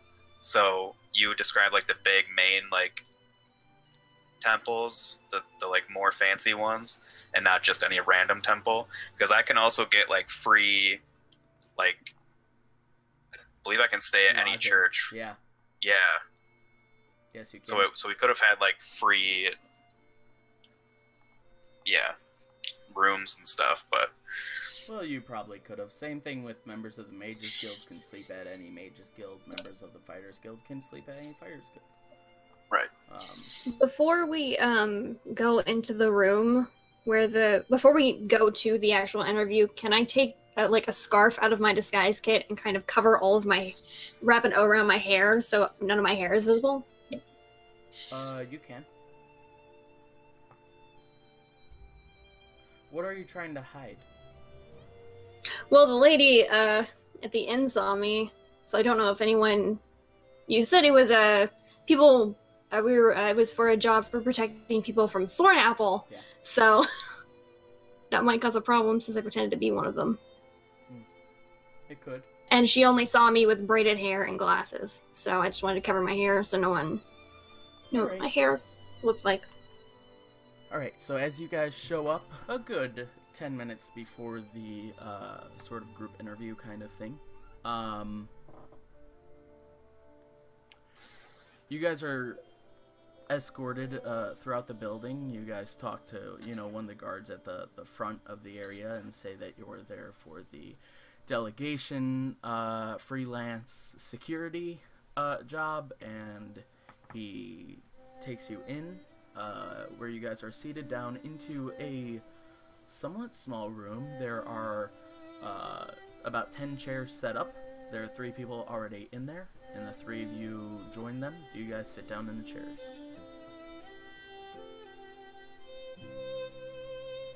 I sit down in a chair. Sit. Alright. You guys wait for a little bit. It is rather exactly at 7, you would imagine, that someone walks in. A gentleman in a rather rather exquisite, adorned armor for a knight even. This is more so dress wear, and that of a well accommodated and medal winning knight. He takes a look at the lot of you. As you, I should mention, you guys walked in, and there was another half elf. Also seemed to be, cloak and dagger sort of. There's a human male who is just dressed in rather I'll say rather common clothing, but appears to be rather strong and be able to hold his own, you would even think just by looking at him. And there's a half-orc as well. As the guy walks in, he says, right, a lot of you will be tested to see what 3 of you can advance. I'd like to start off by asking you, sir, as he points to the half-orc, to leave. He just, a little bit surprised, looks around at everyone. Bows his head, or, well, not bows his head, but lets his head shrink down a little bit. Gets up and starts to walk out. We need to make sure, with absolute certainty, that everyone hired on this job has the purest intentions and only good expectations.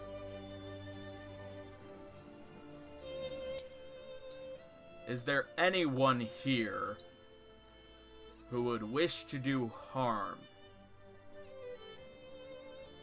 at this event? I want everyone to make a deception check with disadvantage. What? Oh, dear Lord. Alright. Oh, thank God, I forgot my thing went up. Still not 18. great. 12! 10. Wow. Oh, God. Wow. But we're technically not out to harm anyone, though. That's the thing. Yeah, we don't know what we're in for up there. We're just Yeah, we don't know if we're going to harm anybody. We just want to know. We're just going in there to get answers. Technically.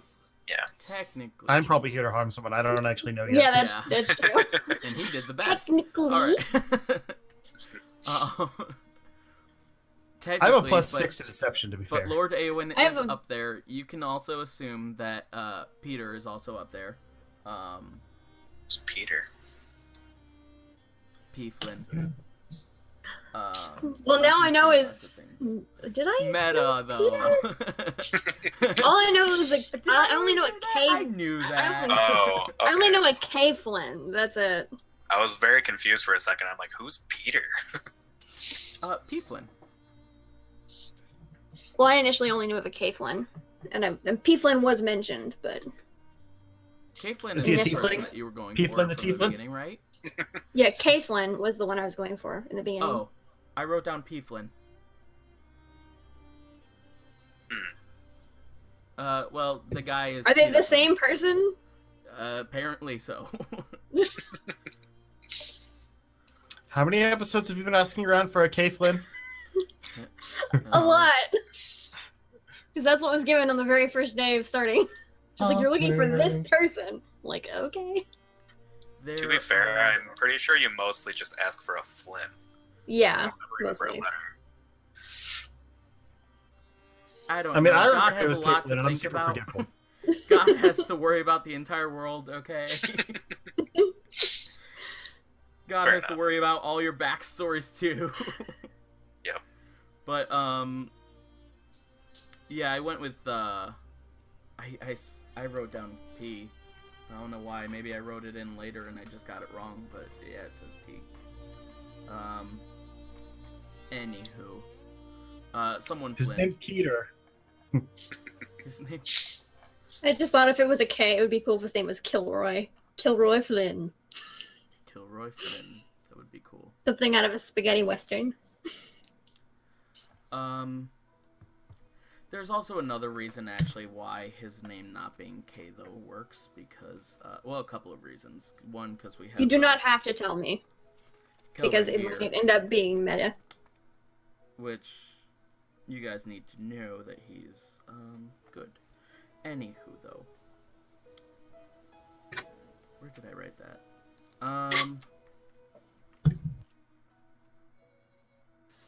So you guys were able to pass, surprisingly enough. Nice.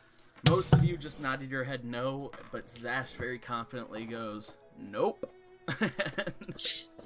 His resounding confidence sort of just echoes in the room that was mostly silent before this guy came in. But it's still silent after I asked the question, and that answer just echoes a bit, and you guys see as this guy turns his head to look at someone who's staring through the window with their hand held out a little bit, but no real light is shining off of it.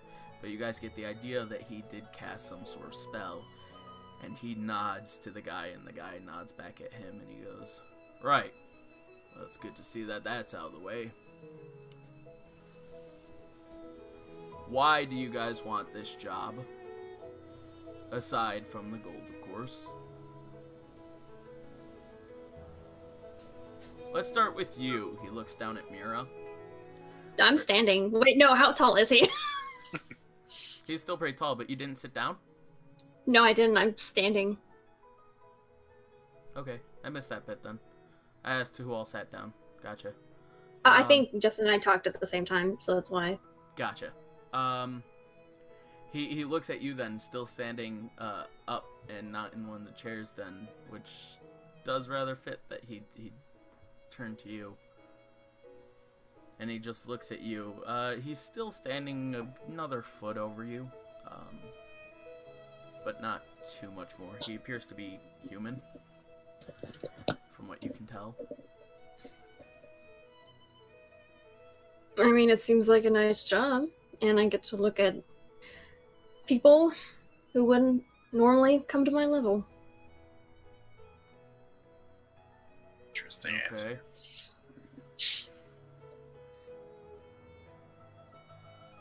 Do you want to... Why is it that you want to go to such a level if it's not in your class? Everybody likes nice things. Why can't I look at them? Well, you're not there to protect the things, you're there to protect the people. Alright, anyway, next. How about you, Dragon? I sit up straight and I just say, I love to protect people, and this seemed like the perfect opportunity to do so. Ah. Is that a paladin amulet you have? It is. Lord of Light, good. Good. How about you, human? I'm just, you know, here to get some gold, which I know you said don't comment on, but that would be nice. And I've always been good at protecting others, so, and helping others, and, right, anyway.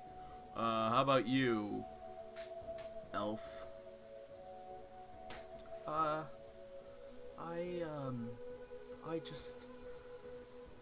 here to... Why? What do you mean, why? I want to know everyone's intentions, and I want to make sure that only the people best fitted for the job get it. Right, well, it is just a job, right? I mean, there are tons of other jobs that we could take off that bulletin board. If you want another job, then go take one of those other ones. Nothing will pay you like this, and nothing is as important as this one. It is up to us to make sure that only the finest people get into that room.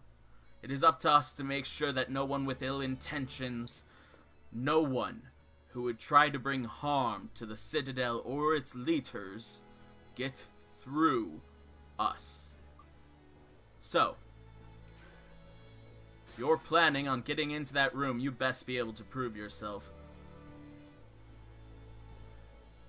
Lastly, you, demon, as he looks right at you, Zash. Oh, shit. Well, we don't have to go with the name calling here, alright? You see the scars and the glowy bits on my face? I've had my fair share of people hurting me, and I don't intend to let it happen to anyone else. So I make it my duty to defend those that can't defend themselves. Is that a good enough reason for you? Jack smiles, proud of his companion's answer. I just have a shit-eating grin because I know he's full of it.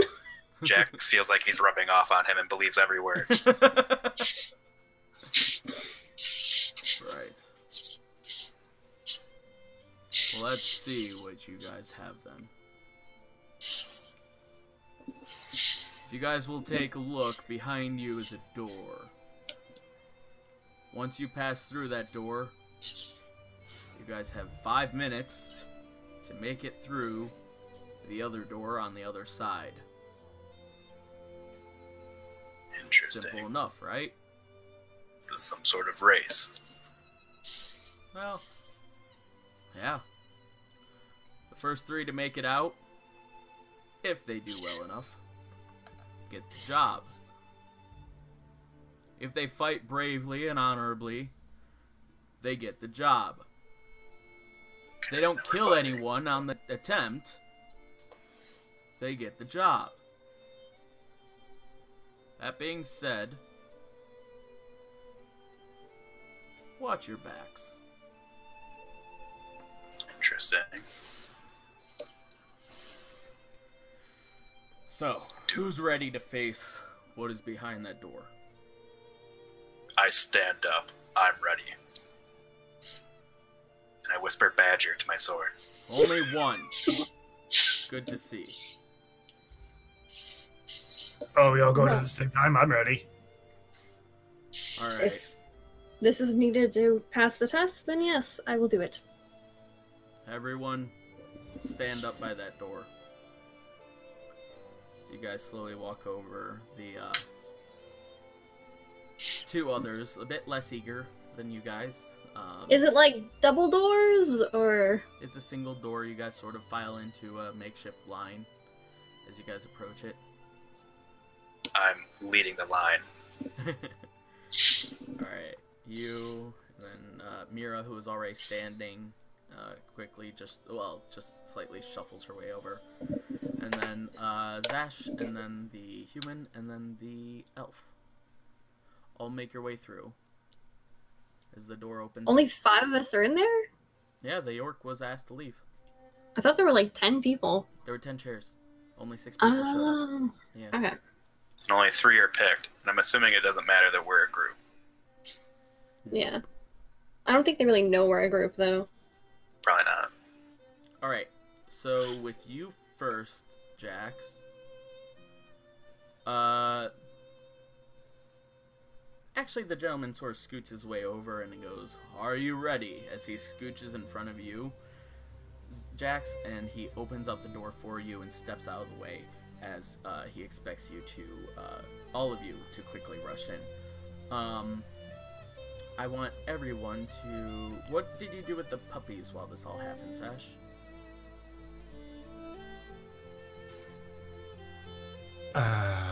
They were with me underneath the chair, but they're not going to go into the challenge. Okay. They're just sleeping. They're not even noticed. We'll see. Alright. Okay. The struggle of having an animal companion Yeah. that I isn't want- familiar. I want my greatsword ready. And I had already whispered my... Yeah. You whispered So. Badger to it and it lit up and got ready. So I'm you- gonna be using drow poison bolts on my crossbow. Do you guys run in? I'm actually gonna stand at the door and just I- take a look around the room first. I take a few steps in, hoping if it's dark, the glow of my sword will reveal anything. Alright, I want everyone to go ahead and make perception checks. Oh, come on. 8. 12.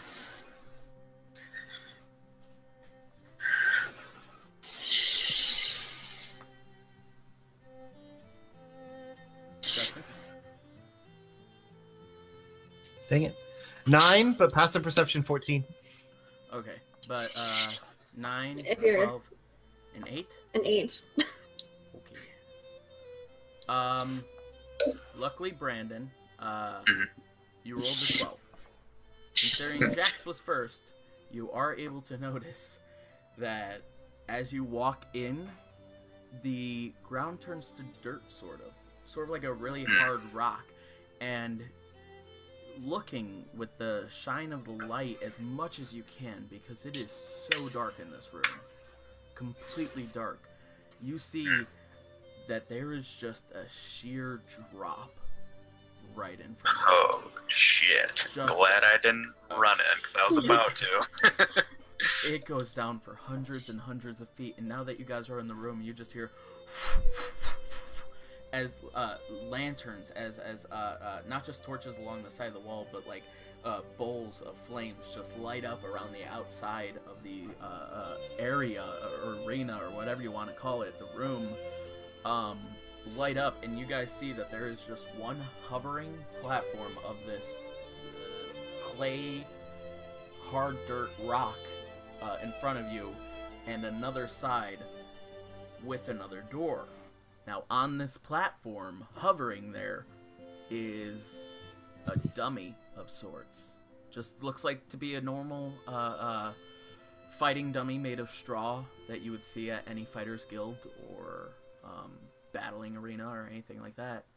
And it is just in the center there. Did friend computer have anything to do with this? Does it have any, like... does it have any markings on it, or is it just like a normal dummy without anything on it? It looks like a completely ordinary dummy. We were told just to How make it to high the up other is side. the platform? You were told that, as well as how high? Yeah. The middle platform is about the same height as your guys's, and the platform on the other side is also the same height. There is, I want to say, 30 feet between each platform, though. Oh, shit. Oh, And okay. it's about 100 feet down, and there is also like a glass viewing area along one of the sides as everything lights up. And he did tell you just to do that.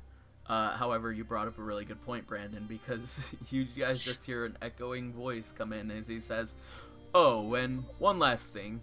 Make sure nothing happens to the diplomat." Okay. A little bit of Hercules type Yeah. As he says situation here. this, two very large dragon sculptures just start to move out from the walls. They sort of pivot down, and you can see that their mouths are like slightly ajar, and that there's just this little bits of smoke coming out the mouths of these sculptures.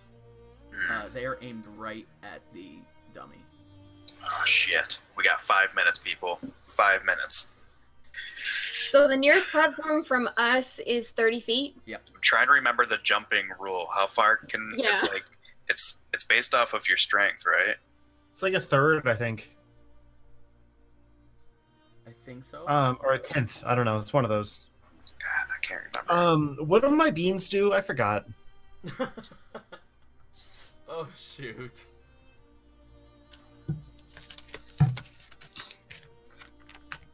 It's hard for God to do this sometimes. I hadn't actually added them to my inventory, so I didn't know what the options were. And when you were going over them, it kept skipping out, so I couldn't really hear which one you said. I can roll it again. Yeah, I know it once I read it. 1 second. I'm just not sure if they'll be useful. Oh yeah, this one is the giant beanstalk, right? I don't know. The That's giant what I was asking. beanstalk sprouts growing to the height of the DM's choice. Yeah. That'd be 100. I doubt I got 100.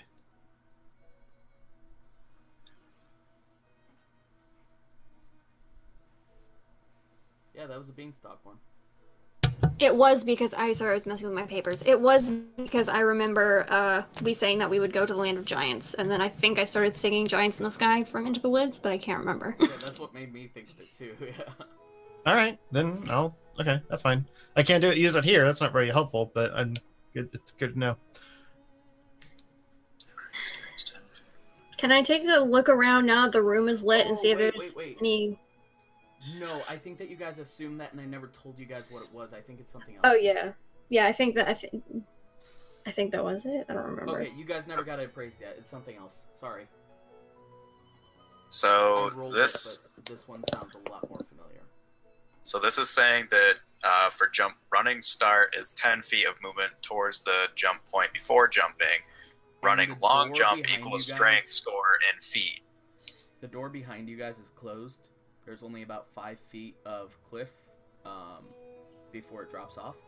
And there's only about 5 feet on each side. It is rather narrow on this little cliffside. Okay, so we couldn't get a running start. Can I take a look around and see if there's anything that can get me to that platform now that the lights are on? Yeah, go ahead and make a perception check. 20 total! 20? This die has been very kind to me tonight. Mwah. For perception check, you don't see anything. I'm sorry, let's see. Okay, what was your roll? It was a natural 19 plus 1. It's... Okay. I will say that with that, because that's so good, you do notice that you look around, you don't see anything on the walls, you don't see any rope, you don't see any bridges, you don't see anything to make any rope or bridges. It is just straight ahead of you. But when Brandon went out, he was still cautious not to take a step over the edge, but he got very close. His leg, his foot, kicked up a little bit of dirt, and it went forward, but it did not fall. It is just resting there. Coming See, to the I art. was thinking that because I was going to tap with my sword, but I'm like, no. Because I think it was a trick to get us to run out. I'm gonna take a foot onto the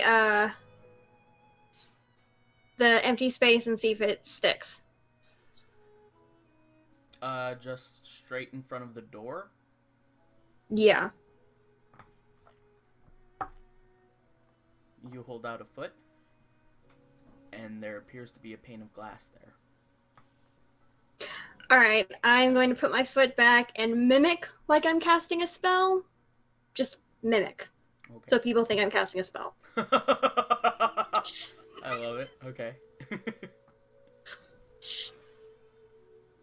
You hold out your hands and do a bit of swooshing, and you see the guards, or not the guards, the knights in the viewing area just raise an eyebrow as you hold out your hands, pretend to enchant something or make an incantation of sorts, and you just move your hands around and release them downward as you step forward onto the platform. And I'm gonna keep an eye out and see if there are any like differential ways the glass goes, or if it just goes straight and just start walking. How do you do that? I'm gonna keep my head forward, but have my eyes look to the ground and just look for glass. Keep feel your head like it'd forward, be very eyes difficult. looking down. I want you to make another perception check. Yeah. I'll use my We'll say with blue. advantage. You really know what you're looking for. Alright, there's... that's a 10 total, and this one is a natural 1. So I'll take that 10 total. 10 total. I want you to go to a dexterity saving throw. I'm gonna use this one. Oh, I'm just gonna keep using this die because my other ones kept failing me. 22. Okay, good. As you continue to walk, looking down, you don't take any care to like shuffle your feet. More so, you're just walking and looking down to see if you see any drop off. And unfortunately, you don't, as your foot just completely misses. As the glass itself, about 5 feet out, just stops. You quickly and reactively push off with your other foot, realizing that you're about to fall and trying to get as much air as you can. You push off over to the right hand side and luckily make it over to where your arms and head and upper torso are able to hold on to another pane of glass.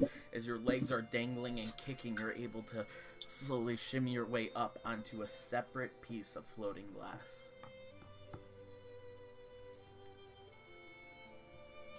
Well, now that that illusion is over, I'm just gonna look down for glass, and just start going quickly. Okay. I follow Mira, and I use my sword to like tap for glass. I don't want to step off. The elf, actually rather quickly darts behind as well.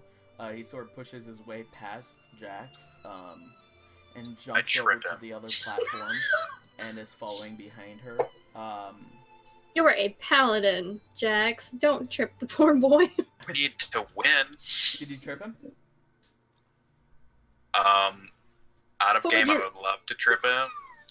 What would your deity say? I mean, I don't know. In this situation, we are trying to stop something. Did you trip him? I know. No, fine. I don't. Okay. I'm just asking. I'm sorry. God. I'm just asking.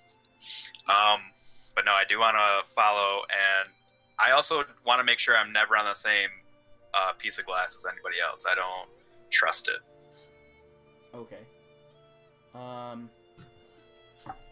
The human is moving too. He's moving very, very slowly, though. Very cautiously. Does not want to fall. And what is Zash doing? Zash kind of shuffles forward, like kicking dust in front of him as he moves. All right. To make sure that he has, room still. Yep. I'm surprised nobody's using any magic. I have something I can use, but I don't want to waste it. Fair enough. Like, if anybody has any cantrips. I don't have those. That's only Zash. Yeah, I was directing it towards Zash. I assumed. I don't really have anything that's useful here. Oh. How far away is the one with the dummy on it? It was 30 feet as you guys are making your way there. Mira is about 7 feet out. As she notices that this pane of floating glass too ends. And you are about 22 feet out.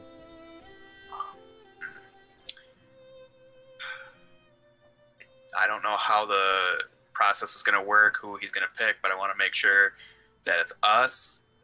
So I cast Misty Step to teleport over to the dummy. It's up to 30 feet. All right. So in the blink of an eye, you disappear from sight as you reappear over right next to the dummy. It is the moment that you are on this platform that you guys hear coming from the dragon statues. As you quickly hold on to the dummy, where do you go? I quickly kick out some dust and see where it lands in this steady and walk in that direction. You kick it in every direction, or? I like swing my tail so it like is like a swoosh on the ground and like kicks up dust so it like spreads out. Okay, but so we'll say that you're able to make a 130-degree angled cone of dust. Where is that aimed more so? Toward the door that you guys are trying to get to? Toward the door that you guys came from? Okay. No, where we're going to. As you kick it toward the door that you guys are going to, it does not land on any glass platforms there. Oh, son of a bitch. As the fire continues to boil up in the statues. How far away are the statues from me, currently? They're at the two corners of the room. One of them was right on your left as you guys came in the far left corner, and another one is at the far back right. So they're in two of the corners aimed directly at the middle. So it would be wise to say that they would shoot at a fixed point in the center. Correct. Alright, and how many feet is at least one of them from me?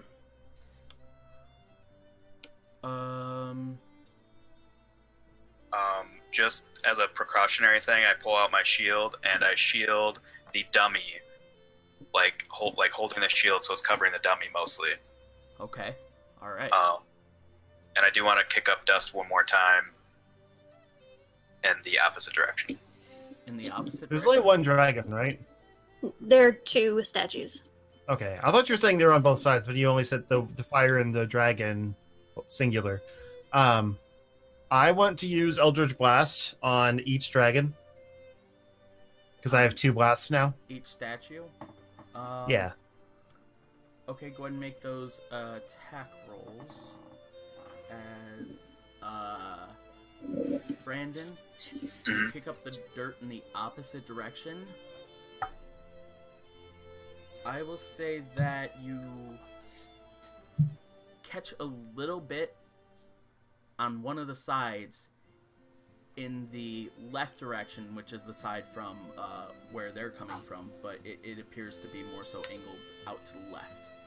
So more so toward the viewing area of the people. Okay. Which is along the side. Okay. I really should have had a map for this. And where are the dragon heads in comparison to that? Say that this little the doggies are the dragon heads. Here you are in the very middle. There's one there, and one over here. Okay. And then you guys came in through a door over here. Mira is chilling out on a raised platform over here. You see a little bit of something caught on a glass here. And Justin, you're just a bit further back, aiming at the 2 dragon heads. Okay, then I definitely step off onto where I saw the dust land. Okay, just on that small little corner there. As you do that, and as Justin releases his bolts, what were the hits? 21 and 8. The 21 hits, which we'll say that's the one closest to you. It successfully hits. That does 8 damage. 8 damage. You see a little bit of cracking happen along the older stone-worked dragon head as it hurts it a good bit. It still continues to build up as you aim for the one at the opposite end of the room, which goes wide, hits the wall up above it quite a bit higher, and the 2 heads then spit out just cones of fire, which are far more narrow than a regular cone of fire. So it does get the entire, though, the entire Is it magical fire? It's magical fire. Gets the entire width of the kind of figured it was magical fire platform, and a good bit of Brandon. Brandon, you take 2d8 fire damage. That's fine. Is it an automatic hit? It is going to be an automatic hit, just because this is quite a bit different from most things, and this is more so a trap than anything else. Yep. Okay. And I just want to point out that I am shielding the dummy as best I can. Yep. And they see that. They very much so are watching. You take 13 points of fire damage. Okay. And... But you are out of the way, the dummy is not on fire, and you have more panes of glass, which, as you see this now, there are little bits of streaking fire from where the far one breathed. There are little bits of, we'll say, like, sort of burning fuel just left on bits of glass that are more so over to the left-hand side, and you see a bit over here. Wait.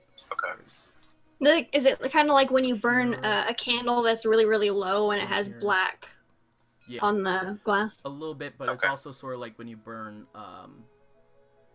like, just straight up alcohol or rubbing alcohol or lighter fluid. Gotcha. The liquid itself is clear, and then as it dissipates, it leaves sort of a charred area of black on the glass. And about how long have we been in here? You guys have been in here for about... Yeah, Misty Step was really quick. I'd say about 45 seconds. Oh, okay. Yeah, I start working my way towards that door, best I can to, like, find glass. To find glass. Alright. Yep. And I use my sword to tap for it. As soon as the dragons stop, can I try and catch up with Brandon so I know how much time it takes for them to reset?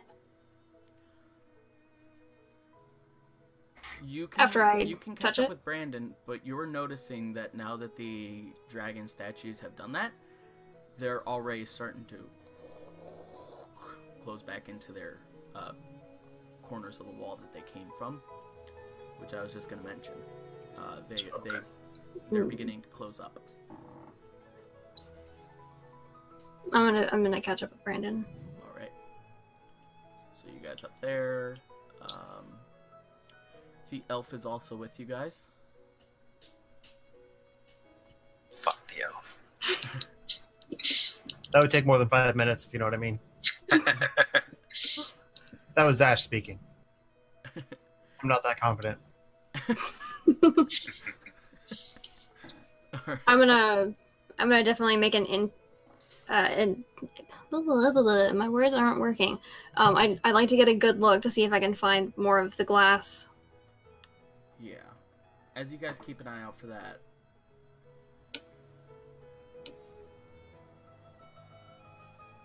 I want everyone to make perception checks. 19. 16. 16 is Oh wait, I'm gonna use this 17. die for like ever. Mwah.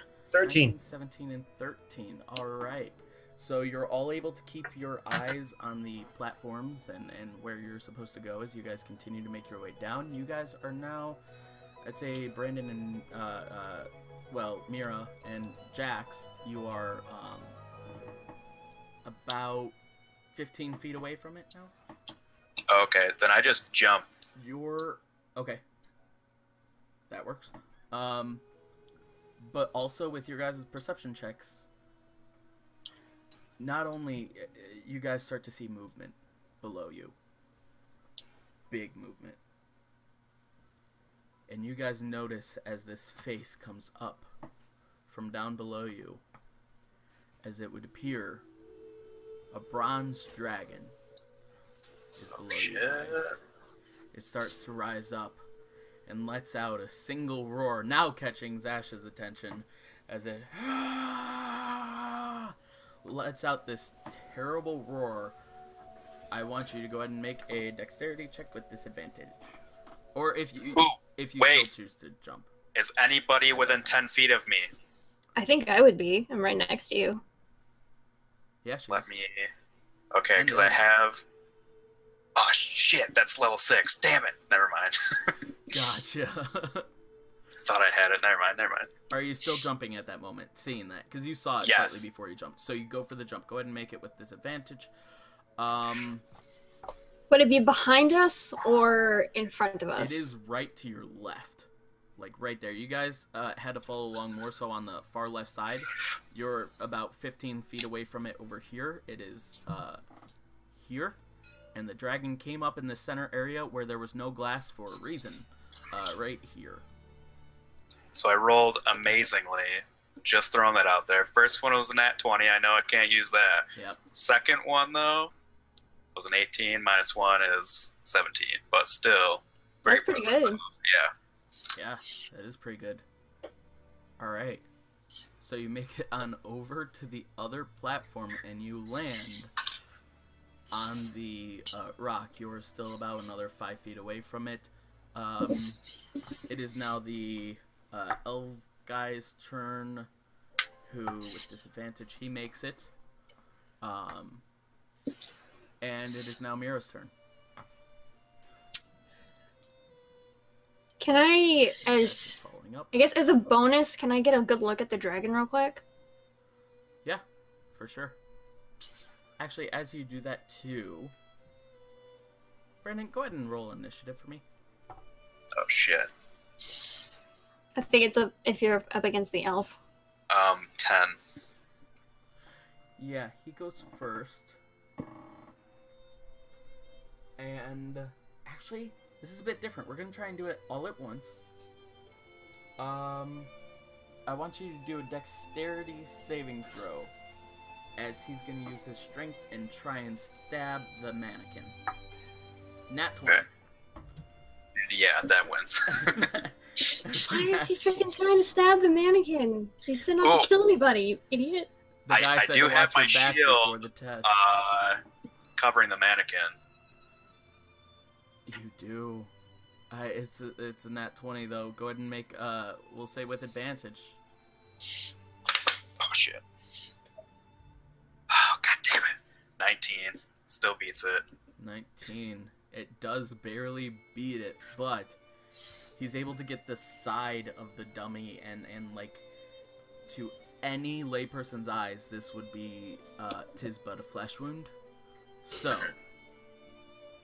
it is sort of good. He's gonna go in for another attack. 2. It was so close to a 20, like you guys have no idea. It landed on a 2, but there's the 20, and it just like rolled right past the 20, just onto the 2. Is that against my armor class, or do you want me to roll again? Against your dexterity saving. To move the dummy out of the way as he goes to stab it. 12. 12. Nice. Mira, as you take a closer look, what did you get for that? Oh, is that perception? Yes. 16. 16. And Zash, you're just catching up? Everyone was just kind of shouting what they were doing, so I didn't have a chance. Fair enough. What would yeah, I mean, I'm following. You're following. I know where to move now. They've already gone ahead. Yep. And as you do that, Mira took a second to look.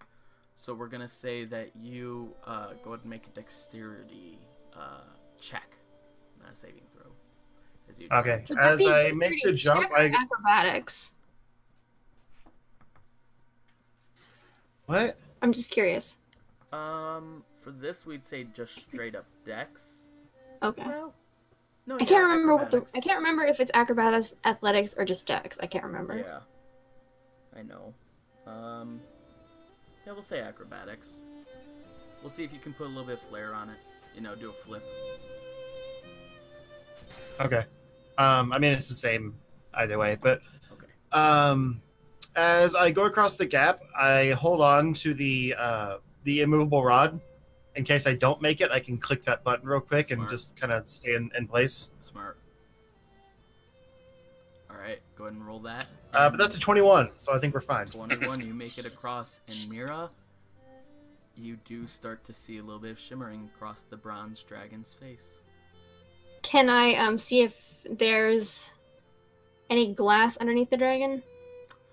You do not see any glass underneath the dragon. It would appear that the dragon is, at this point, has just like crawled upward along the like side of the wall, or no, actually, it's just hovering there. It's just flying a little bit, occasionally flapping its wings. Do I see anywhere that I can get across that I don't have to make the jump, or? You do not. Alright, here we go. I'll jump.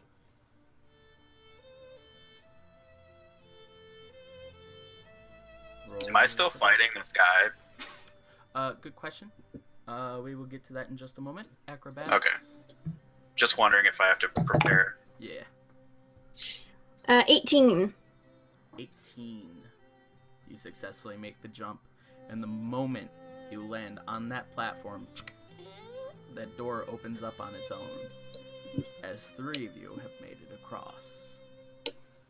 The moment that door opens, the guy, the half-elf, puts away his dagger and stands up straight, and lets out a little smirk across his face.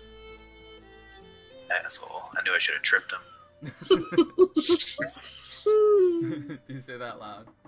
No. Okay. You guys walk through the door, and there waiting on the other side is the knight. Quite literally in shining armor. Alright. I think Justin was going to say something. Yep. No, it's probably best to just go. No, I was out of character. I was gonna use a thunderclap before going through the door to knock the other people off the platforms. The only one other person. Yeah. But it's probably not a good idea. As you guys, though, do walk through, when this thought comes to your mind, Zash, and you go around tempting whether or not you're gonna clap your hands.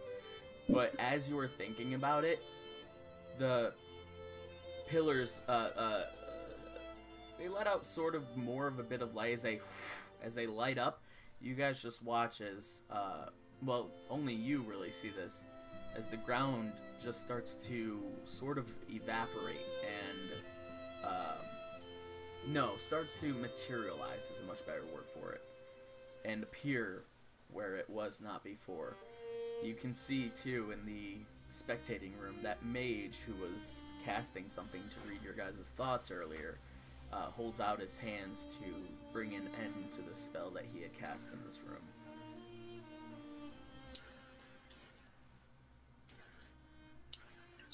And the guy... So we won, right? Yep. So was the only other, like, actual person competing that human dude? Yeah. It was still on the glass, feeling around. This isn't his first time trying any of our tests either. He's been here a number of times before. As for the rest of you, you all look relatively new. But I think it's safe to say that you guys have what it takes to defend anyone that we put you in charge of. That dragon was a cute party trick, by the way. Our mages come straight from the Mages Guild here in the city, and they're here to help out whenever they can. They do some incredible work for the common good, so be sure to give them your praise. Might be worthwhile to go talk to them, actually. Well, the last thing that we need to do, though, is see all of your papers. Oh, and your puppy made a mess in the starting room. You wouldn't mind taking care of that. It'll turn to ash soon. It'll be fine. Oh, God.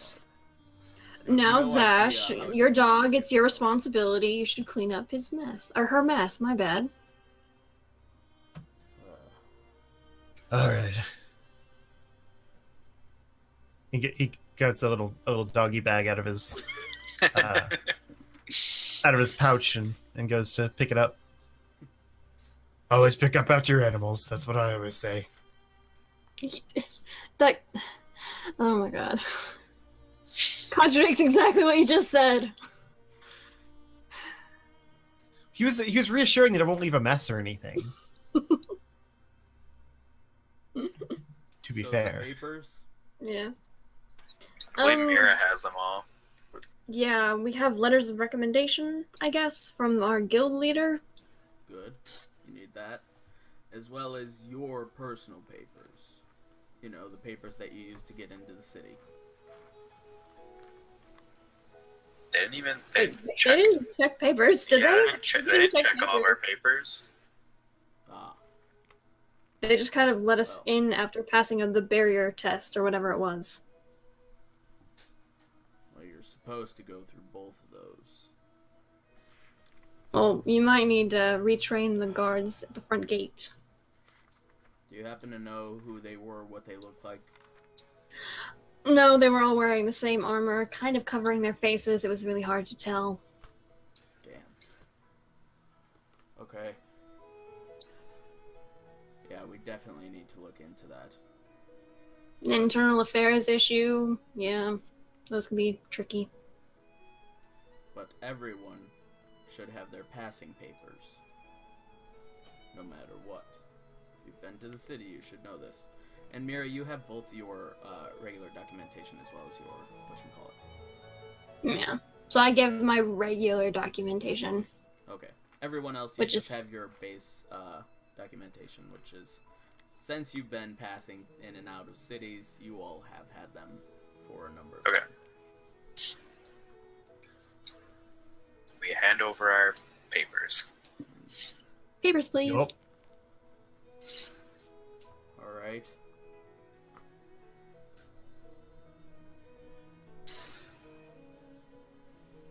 Alright, everything off the bat checks out as he's looking at these, just inspecting, reading, just general things.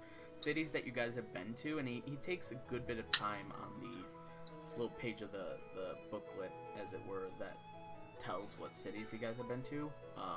He really focuses on that. He goes, "Alright, I just need to check one last thing with these papers, and I'll be right back." And he disappears for about a minute or so and comes back and says, "Alright, congratulations. You all have the job." Nice. Since these are diplomats and you guys are being hired to guard them for just the night, I am pleased to tell you all that it pays 6,000 for the evening, split up amongst the three of you. That's the most gold Jax has ever seen in his life. Oh, Nelly. Oh. No, 6,000 copper. No, I'm kidding. That's still the most money Jax has ever seen in his life. Yeah, Mira hasn't seen that much, at least in one place before. It's about 1,000 gold an hour. Well, no, 2,000 an hour, because it is, well... It's just a fixed rate. It's a fixed rate. Yeah. It is a fixed rate, but the... I thought this guy would be worth more to you guys. Oh my god. Anyway, be sure that you guys show up at 5 p.m. here at the base of the elevator, we will call it. Make things super simple. At the base of the elevator at 5 p.m. Is there a dress code? Or will uniforms be provided? Nicer. Just look nicer. No uniform. Well, that depends. Provided. For women, formal wear isn't as functional. I mean, I thought my awesome direwolf cloak was pretty nice. I don't think about dress wear too much. I don't know. I can look into it if you'd like and get back to you. I wouldn't want this person to be too embarrassed to be seen with us, and therefore null the contract. I would prefer they're comfortable in how we appear, so to save face in certain circumstances. God, women. Alright. This isn't my first rodeo, son. I'll go. Man, I have like brand new armor and a brand new cloak. I feel like Made from a wolf that you killed. Which is most clothing in this world. Alright. He goes, "I'll go ask someone down the way. Just wait here for a few more minutes." And after a little bit of waiting, but you guys are just chilling out with the puppies and relaxing a bit, he comes back.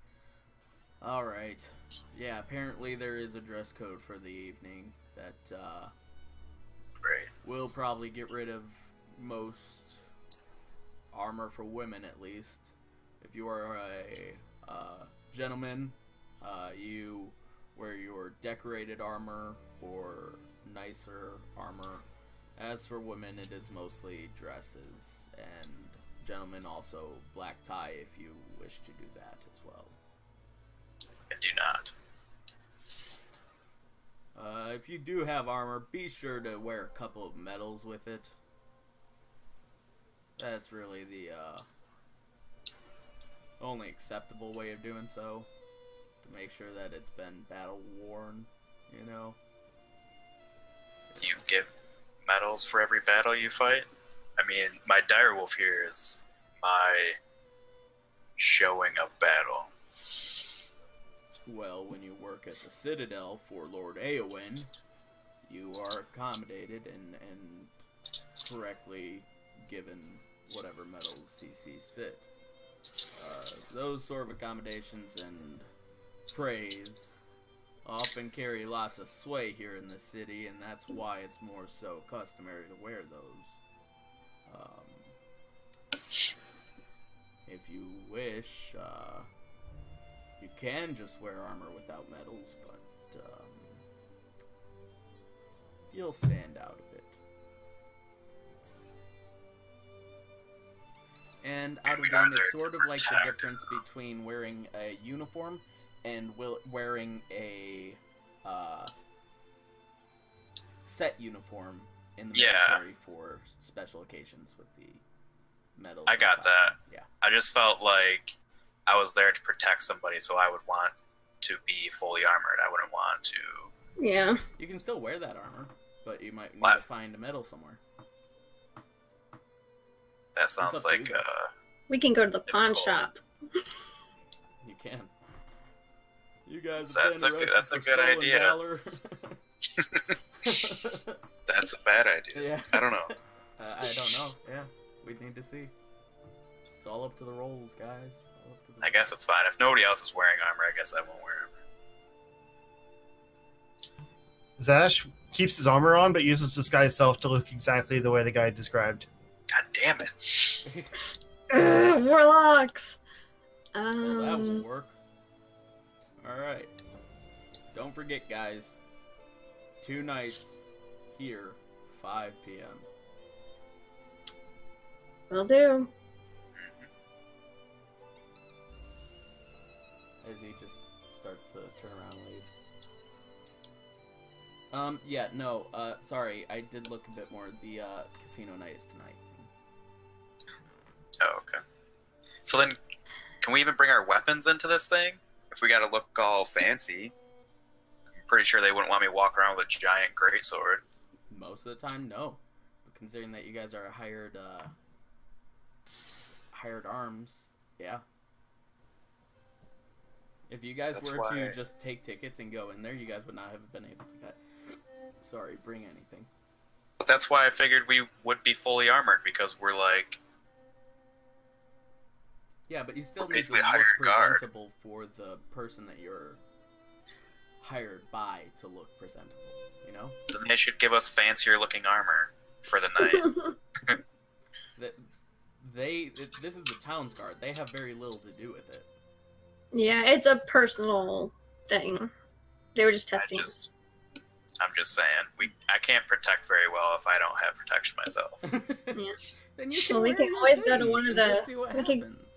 We can go to the magic shop and see if we can buy anything. Well, I don't want to like walk in there with my armor and have problems happen or not be allowed in, so I just won't wear armor. But I'm just saying, Then, if I I feel like it's more die, important to I be able to blame actually you. protect the person we're there to protect than to Yeah. look good. yeah, you Yeah. can just do that. Again, he was just saying make sure he said not too dinged up, but still looks like But presentable. then he made he's like, you'll stand out. And I'm like, oh, great. Yeah, You're a dragon. You're a dragon. You're gonna stand out anyway. Yeah. You don't know if there's Well- other Dragonborns here? Yeah, it is diplomats from other neighboring nations. Sorry. But no, I do want to stop by one of the magic shops to see if there are any rings or amulets, or maybe a circlet or something that could give me more protection in case I have to take my armor off. I have no money to Yeah, buy more things. So shopping. We've done a number of shopping in the past episodes. A number of episodes with shopping. So we'll, if you do wish to look for anything, we'll go over it throughout the week. Okay. Is there anything? I would want to else- stop by the casino. That sounds fun. I was gonna ask if there is anything else that you guys wanted to do tonight. Yeah, and shopping, everything would be closed tonight. Yeah. So Casino, we'll we say can that we can all make some money. or something. I don't know if I would risk the little money I have. Especially since I was pickpocketed recently. 3 gold. 4, 4 but you're gold. also pickpocketed in the Underdark as well. It's the principle of the matter. So do you guys decide not to go? I mean, I'll go with Mira if she wants to go, but I just don't know if I'll participate yet. Yeah, you guys talk about it. Let's hear your discussions about it. Come on, it'll be fun. I can put on a pretty dress and you can watch me wipe the floor. Do we have to look presentable as well? Because I had a big issue with that for the ball. I mean, I'm already dressed up with nowhere to go, so. I'll just stand out, I guess. You'll be fine. I prefer the penny slots, though. I could give, if you don't have anything, I could give you some if you want.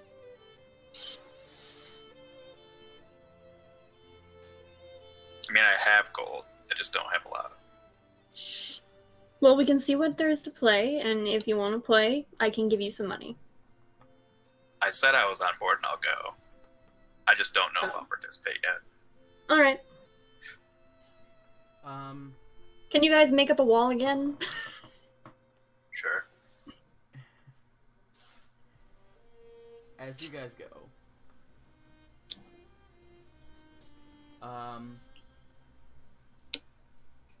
you guys just took a look at the flyer, or did you take flyer? For the casino night? Yeah. I thought there was one that Mira took off of somebody or something. I thought so. Well, I don't know, in my inventory, let me see. In my inventory, it says I took I thought I had the casino and then the other, like, benign flyer.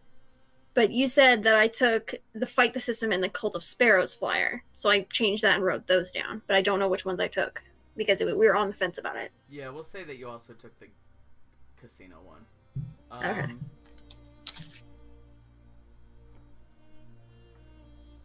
Alright. You guys take a look at the destination. You realize that's relatively close because it is in the financial district where you guys already are. For the financial district, it is mostly just, it really is just business buildings, though, which is sort of strange about it. You guys walk down the street, though, and you do finally come across a building with sort of a side door. Not even on the side, because it's surrounded by other buildings. But there's the main entrance to this building, and then on the far side of it, like right here, we'll say, there's just this little door right here, which you guys sort of find interesting. You knock on it. No response. You know it's the correct address. You guys open it up, and it's just this narrow tunnel that actually like follows down between these two buildings a good bit, and then goes down a few steps. Do you guys go in?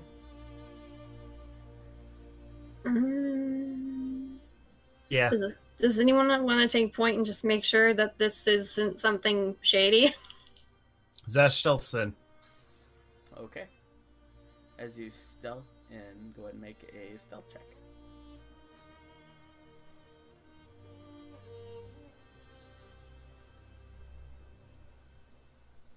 13.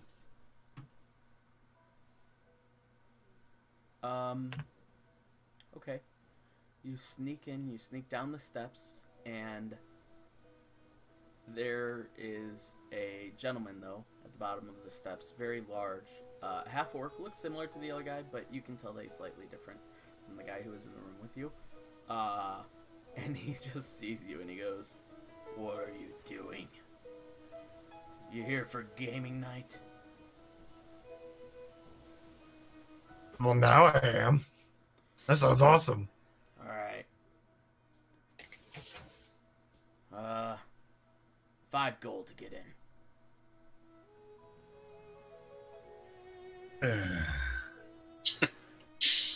Am I gonna win it back? Depends on if Lady Luck is on your side.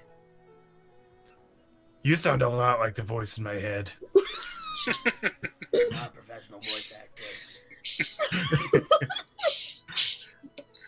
All right, he flicks you a 5-piece. I assume that's a thing. Yeah. All right. Cool. And so you go into the door, and as you open it up, it is smoky in here. It is just very, very smoke and lots of energy, a whole lot of energy. People cheering and celebrating as one person standing by the craps. So many different races of different creatures, but all the workers are goblins here. All the people behind all the table games, behind everything, they appear to be goblins. And it looks like a casino. Very smoky, though, again, and low ceilings being underground and everything, but it doesn't crowd you as much because it's very wide. It goes underneath the whole block, at least, under the city. It seems relatively unknown. You don't see anyone who would be a knight down here either, though. So me and Mira are just like hanging out, waiting for Zash to come back, and like He's taking too long, and I take the scarf off my head and kind of tie it around my waist. I feel like you guys would have heard me inside. Depends on how long the hallway is.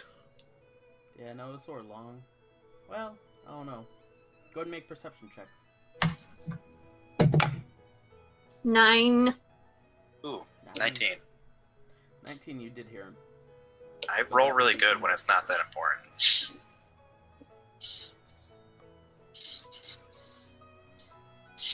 Mm-mm. I guess we go in. Yeah. Oh, okay. You guys are stopped by the same guy. That'll be 3 gold apiece. Nice. Oh, come on! That sounds very reasonable, sir. I hand him 3 gold. I put your hand away. I got it, and I take out 6 gold. Oh my god, thank you. Thank you. You're in here because of me, so. Thank you. Have fun. Alright. So as you guys walk in, you guys see everything from common blackjack to racing lizards to gambit aboard to Avandra's favor. Is there a roulette table in here? That's sort of Avandra's favor. Sorta. Well, no, that's not. That's craps more so. But still. Mira has never been in a casino. She has no idea how to play any of these games. I hate slots, but I love roulette. In real life.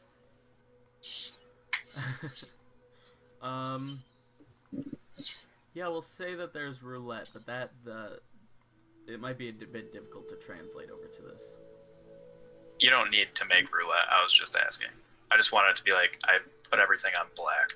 It's Black Dragonborn, so it's this whole thing. It's fine.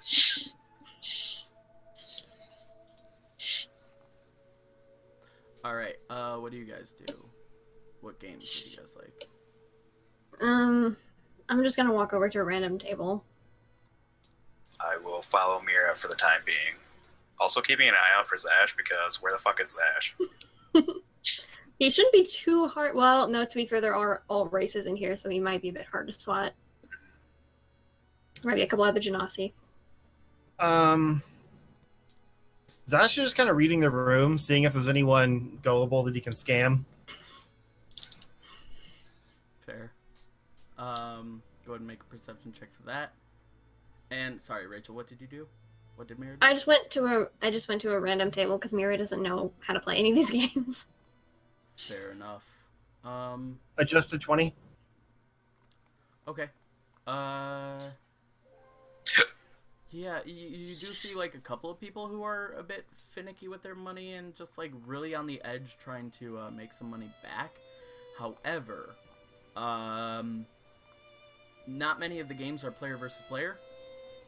And you do not see any blackjack or anything like that. Or, I mean, any Texas Hold'em or anything that would be. I mean, it's more about, like, just scamming people. Like, not necessarily with a game, just like, you know, hey, I'll bet you that, like, this guy loses on, you know, like, obvious bet. I don't know. I'm not good at gambling. Okay. I just wanted to get my money back. He wants to find gullible people. Fair or enough. high rollers. So you're just going up to people, just making your own wagers and stuff? Yeah. Alright, go ahead and make a stealth check for us.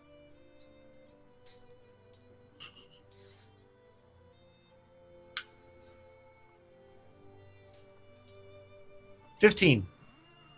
That's not bad. Yeah. Okay. You successfully go up to a guy and say, okay, there's a person, like, who's really, really good at Avandra's favor right now. And there's this guy just watching really intensely. And this person keeps on winning and winning and winning. You come up and you're betting that this person is going to take any bet that you would like. So do you bet that this person... Do you bet the guy that the person rolling the thing is going to win, or do you bet him that that person is going to lose?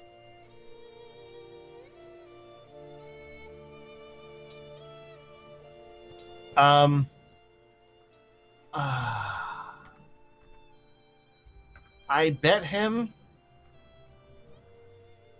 I don't really have any way to put this in my favor. I bet him that the person is going to win. All right. So as he continues to win, and as this guy just watches, amazed, feeling like he's gonna win no matter what, he goes, "Yeah, I'll take that bet." And This luck's gotta turn sometime, right? you watch as he throws them, and once again rolls a 7 to win. I guess his luck didn't turn this time, but mine did. Wait, what? He bet that the guy would win. Yeah. Oh yeah, okay. And he goes, "Oh man, that was 10 gold you said?" Yeah, that sounds fair. Tell you what, double or nothing, he loses it on this next one though.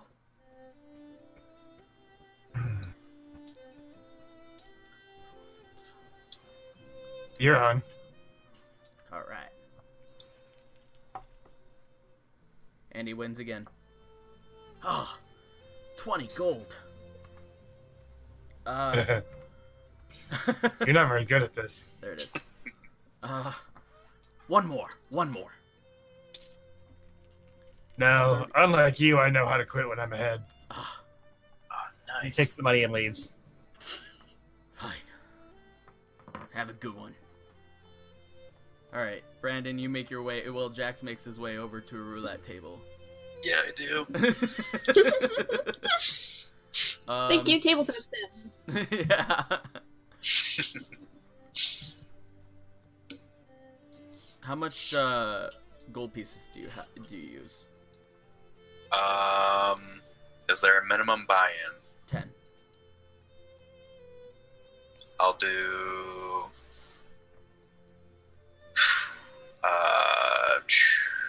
25. 25 gold, and Yep. you are given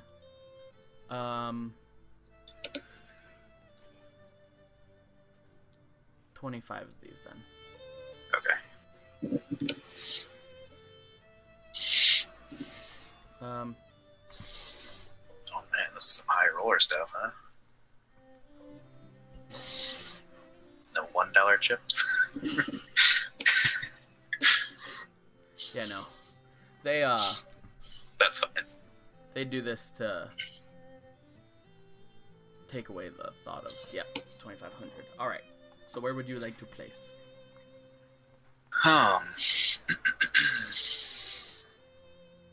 Let's do 1 on 27. Okay. Just, Straight up You know. 27. Yeah. yep. But I want to focus on black here. I'm feeling lucky on black. Let's do half the stack on the black rectangle, because that's an auto win type scenario if it lands on any black. Black rectangle? Oh, okay. Yeah. I see what you mean. Yeah, we're just as black. So 12 gold or 13? 12.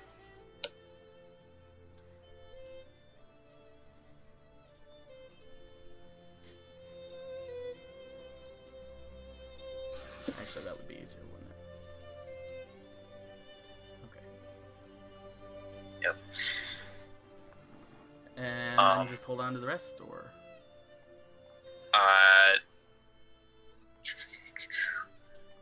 Put 1 on 18 too, and then that's good. We'll see what happens. all right. Let's take a little look-see. Oh no! It'll return here in a minute. No more bets. What? Oh, there it is.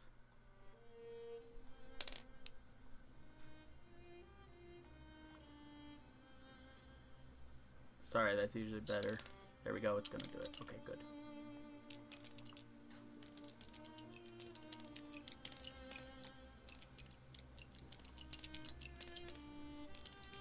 Oh, Oh. Oh. Oh. Oh. Dang it. Nice. I almost did Yeah. 19 too. Oh, dang. Okay, so you lost a good bit of gold there. You're left with 11 gold pieces. Does anyone else play with him? I'm not gonna play this game. There's a chance you could win big.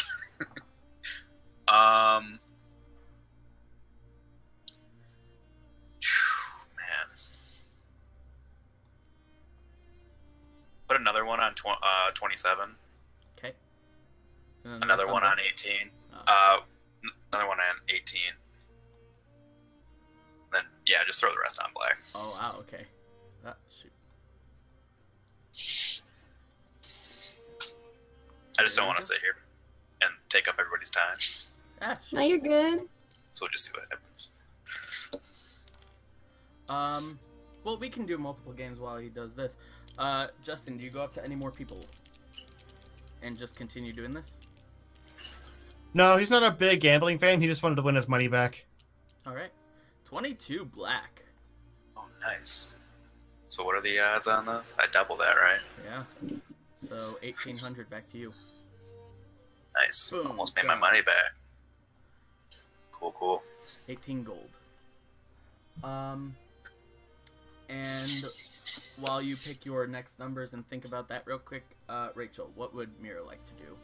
Again, there's Vandra's favor, which a number of these are from another game, which we know that. Yeah, I know Yeah. that one. I guess I'll just go up to the nearest card game because I kind of know how to play cards. All right, we'll see if I do. Well, let's see. Or are there Let's see any if we can- dice games?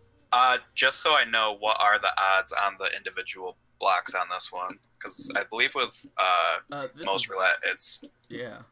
36 per, like, so I don't know. So like $1, 36 you out would of get 36. 74, back. I think it is. Yeah. Oh, to win? For single? Yeah. Yeah, I think so. Okay. Yeah, 36. 38. 1 to 38. Okay. I would either look for the nearest dice game if there are any, or just go to the nearest card game if there aren't any. Because I am proficient with a dice set. You are. Vandra's favor is a die game. Okay, then I'll do that one. I don't remember how to play that one. It's deceptively simple and easy to lose all your gold in hurry. Yay!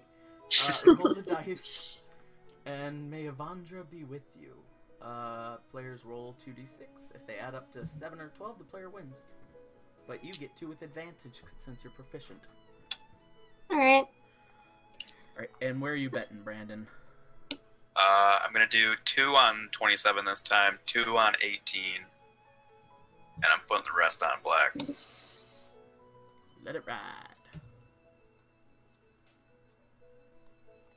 Alright, here we go. And roll 2d6s, Mira. Alright, the first one is a 4, and the second one is Snake Eyes. Gotcha.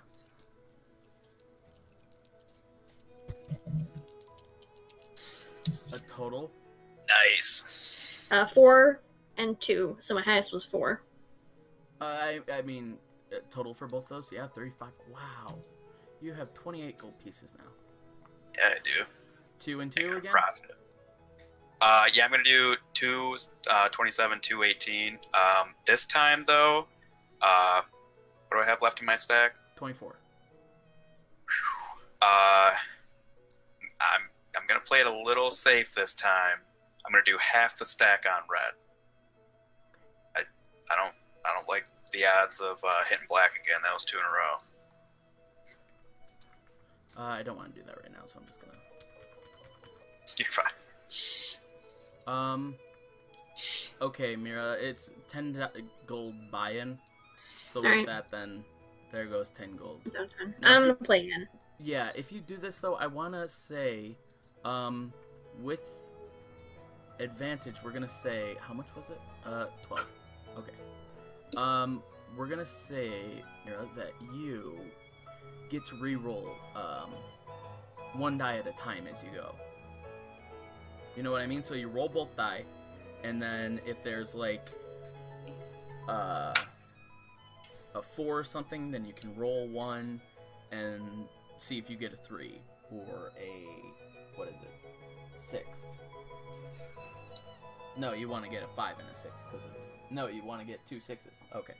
And see if you get a 1 and a 6 if you get 1 as a 6, and then you roll the second and see if you get anything with that. So then technically you get like 3 different versions, you know? I don't know if that makes sense. Kind of. Here, I'll just go ahead and bring in dice in here. I feel like that would be easiest to explain things.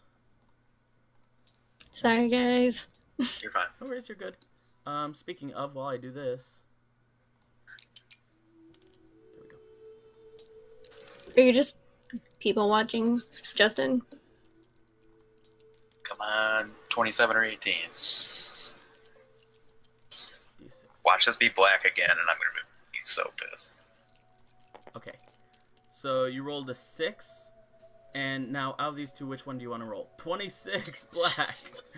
Oh no. God damn it! I knew it. So you have 1,200 left, or 2 Okay. gold left. All right, I do 2 on 27, 2 on 18, rest on red.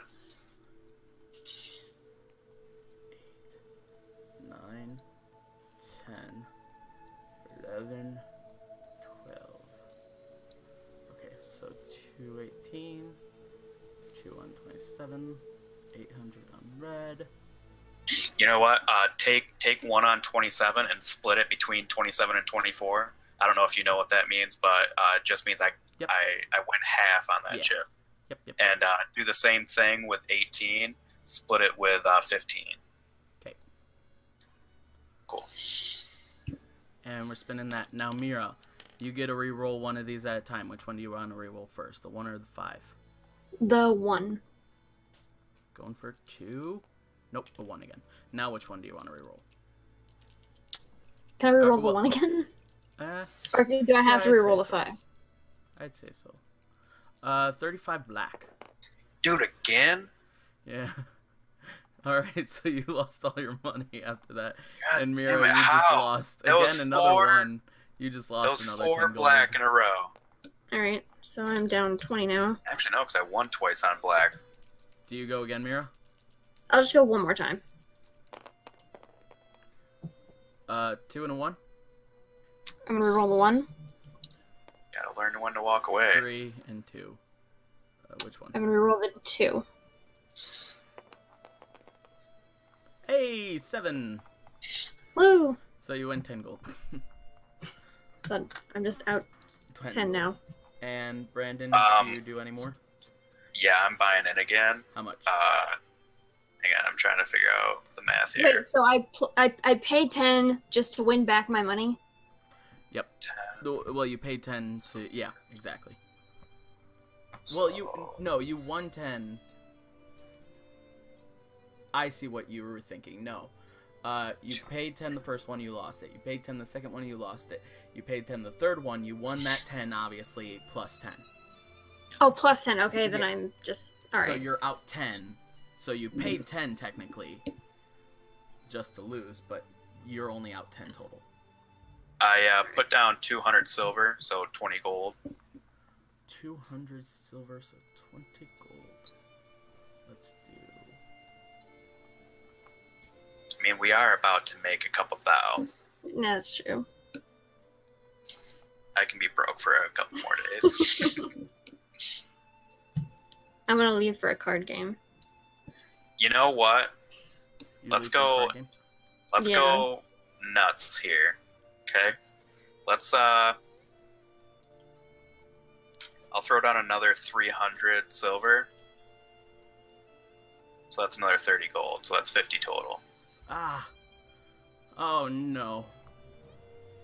Why didn't you do that sooner? I'm sorry. No, you're fine. You're good. 1, I didn't know. 2, 3. How could I know, man? How could I know? It's that one guy who just has all the Okay, pennies 30 at the gold. supermarket and is counting them out one at a time. Glad you guys are watching. All right, 30 gold. Where do you want to put that? Oh, And you know what, Rachel? I'm just going to go ahead and grab a deck of cards. That'd be easiest for me. I have 50 gold out there total now. You have 50? But, yeah. Oh, That's why I thought you were like, oh, why didn't you say that earlier? So no, I thought you said sorry. 30 total, not 30 additional to 20. 30, yeah, 30 more, so 50 total. Okay, My bad. You're green now. That's no, fine. wait, I can just... Yeah, no, I gotta do that. Yeah, come on, there we go. Well, who knew this would be so complicated?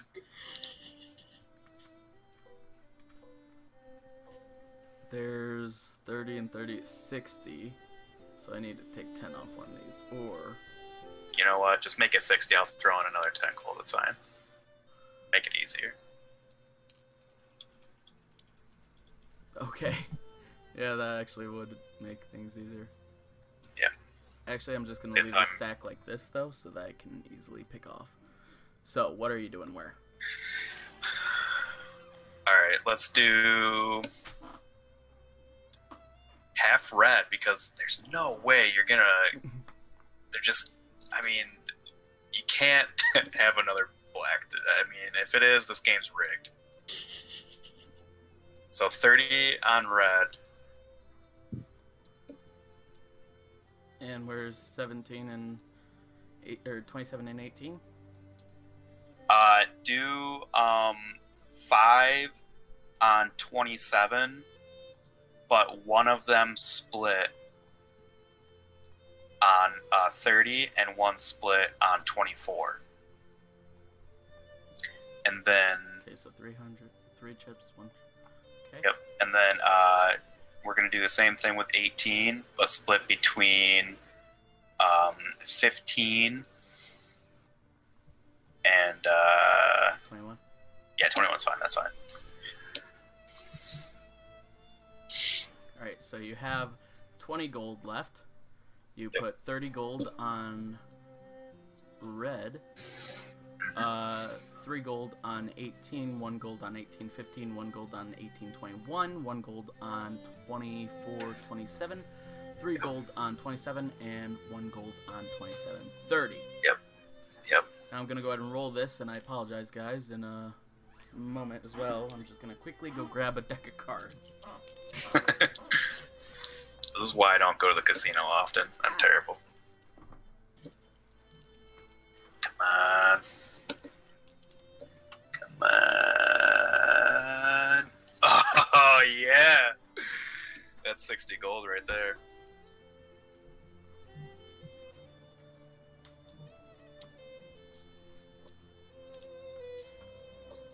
Wow, you won a lot there. Yeah, I did.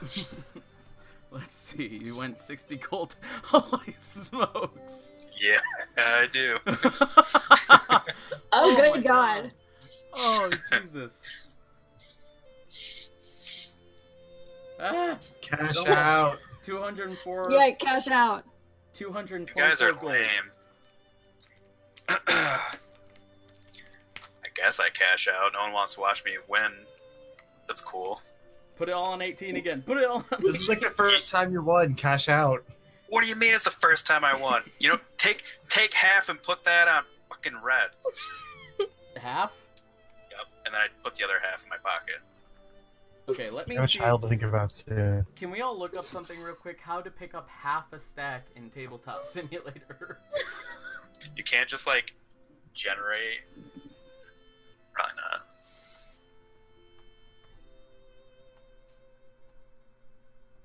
Sorry, after this one, I'll be done. I just have to try it.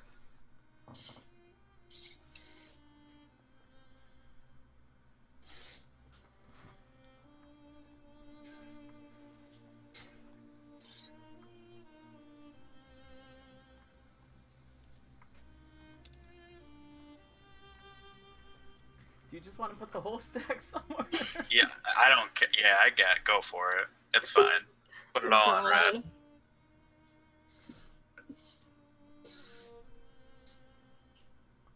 Well, Do it. I is don't. Just anyone do else it. looking this up? Just do it. Just do it. Just do it! Alright. Old meme reference. Sorry. It's fine. I still have some gold, and we're gonna make more. This isn't real life. If it was real life, then I would not be doing this. You really want to do it all? Yep. It better land on red.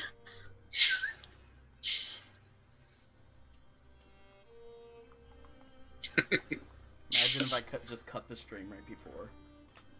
Oh my god. Or if it just cuts out. Then, like, the one person watching will be like, no! Exactly. They want to see me win.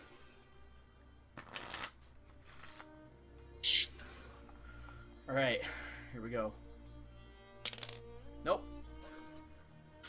Alright. Fingers crossed, everybody.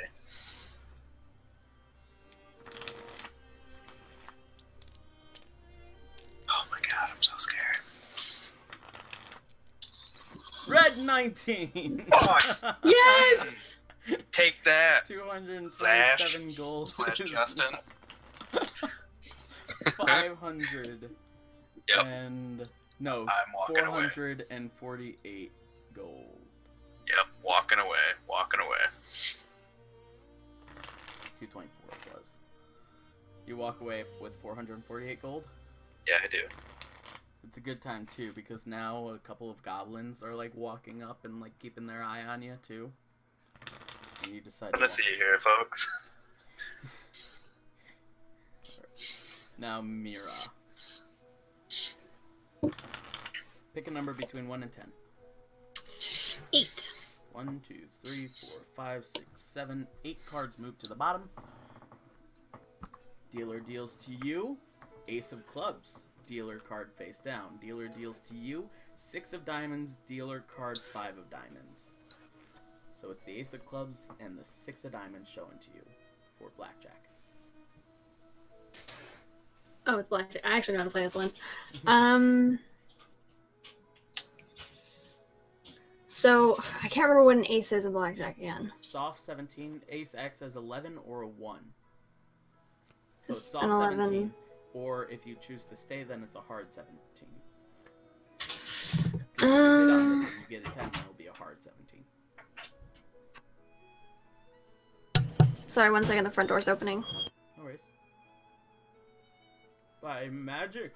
Ooh. I'm pretty sure this is the most gold Jax has ever had. Aww.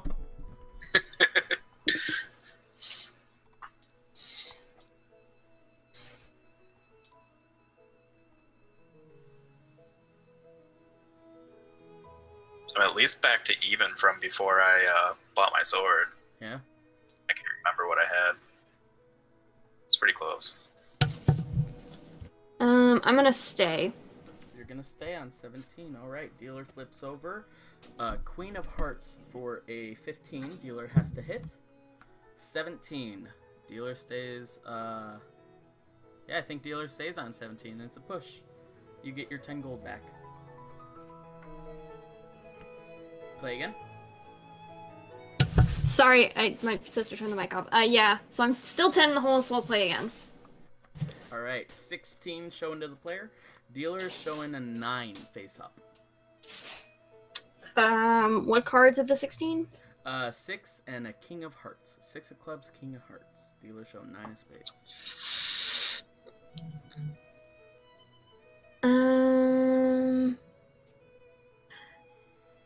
I tap. Hit me. You bust 23. Damn it. 7 of Hearts. Dealer has 19. You lose 10 gold. I play again. Play again. King of Spades for the player. Dealer face down. 10 of Hearts for the player. Dealer showing 2. Player has 20. You can I'm gonna also stay. split 10s, by the way. I'm gonna stay. You're gonna stay though. Alright, dealer turns over a 10 for 12. Dealer plays a 10 and busts 22. Player wins 10. You're once again even. Play again. Yeah, because I want to make back what I lost in the other game. 5 of Hearts for the player. Dealer face down. 7 of Clubs for the player. Dealer 8 of Clubs. So you're showing 12. Dealer showing 8. Hit me. Hit on 12. Ace of hearts. You're at 13. Hit me again. 7. 19. No. I'm gonna hold. 20. I'm gonna hold. Nice. Yeah. Dealer turns over 9 for 17. Dealer stays on 17, I believe. Hard 17. So you win 10 gold. I am now back to where I was. Today again? And no, I'm gonna try a different game. No, you try. Okay. Do me a favor, roll a d20. Alrighty. 4. 4. Do me a favor. Go ahead and roll a d8. 2. 2. Alright. Brandon, do me a favor, roll a d20. Do you play any more throughout the night, Brandon? Oh no, I'm done. You're just done? Alright. Justin, do you play any games at all? Nope. I rolled an 8. No worries for that then. With the 4, that meant that you lost quite a bit throughout the night, but you only lost 20 gold pieces throughout the rest of the evening. You were up and down a bit, and you guys finish off the evening. You guys have a couple of cocktails here and there, though, with the goblin waitresses who go around bringing you endless supplies of drinks just to make. That's a scary sight.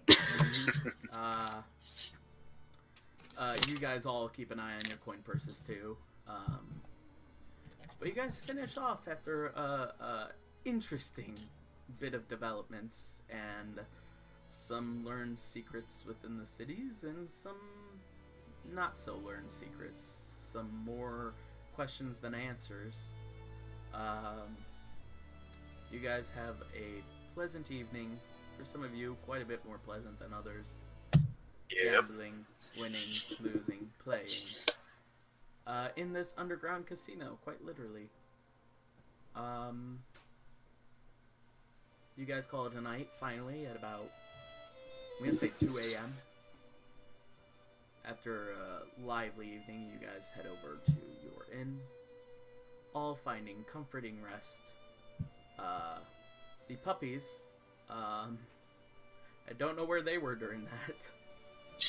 You really need to find Zash something to put the puppies in for when they're... Like a little pet carrier. Or one of those things that you can strap to the front. It's like one of the things that hold babies, but they're made for dogs. We technically, though, I would bet that... They were just with him. He was just holding him. He wasn't playing any games. I don't think they would have let him in let the puppies in. That's why he paid extra. That makes sense.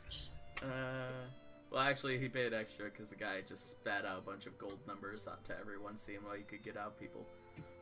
There was no front door charge. Side check. Gosh darn it. Yeah, we'll also say that because of the puppies, that Zash might have left a little bit earlier and went back to Jax's and Zash's room for a little bit more rest. And you guys finally joined him with a big day tomorrow and a super big day the next day. That is where we're going to go ahead and end it, guys. Thank you so much for watching. We hope that you enjoyed it. If you did, please be sure to follow, subscribe, to get notified, when we go live. Twitch does that all on its own. Or you can follow on Twitter, too, where I try my best to keep up to date, and I will definitely tell you whether or not we have days where sometimes we can't all make it, unfortunately, or we have to call it on Sundays, or other days we might have sort of spontaneous random things that we try and do throughout the week as well, on like Thursdays or Fridays or Tuesdays. Additional RPGs or tabletop kinds of things that we can do as a group, so you guys can get notified of that on there too. And we are in the talks of doing something very special next week as well, which I believe we'll talk about more about next Monday, though, I think, right? It's the following week. Yeah, it's the 26th, not the 19th. Yep. No, I know. I'm saying, though, we'll tell them more about it next Monday. Oh, right? yeah. Okay. I didn't know we were going to be streaming that one. Oh, did you not want to? I don't really care. I'll have to ask my friend, though, if he's okay with it. Okay, if he is, I might as well stream it anyway, because, yeah, I'll just set up a little Watch me background fail noise. miserably. It's gonna be awesome. What are you talking? Honey Heist was amazing, and I can't wait for this one either. And then we're Honey gonna Heist try was and, fun. of course, get everyone else involved in doing their own DMing, and then I can joke at you guys about your bad voice acting. Yeah, y'all are dudes, so you have a bit of an advantage over me. I can only go so low. I'm a soprano. I don't have a wide range of voices. I can do a voice once, and then the next time they speak, I already forgot what it was. Oh, I know, right? I've tried jumping from one character back, and then, like, it just gets so messed up. Especially in the town of Lum, when you guys went to so many of the shopkeeps, I just kept on messing those up so bad. But, yeah, thank you again, guys, for watching. Thank you, person who stuck with it all the way through. I very much so appreciate it. We love having you, and if you want to make artwork, go ahead and do that. We'd love to show it on the stream. Look at that incredible artwork that we have. And again, there's Jax, Nira, Delilah, and Zash. But joining us next week once again for the incredible journey through the world of Valkyrie with these incredible players. But say goodbye, everyone. Bye. Bye, everyone.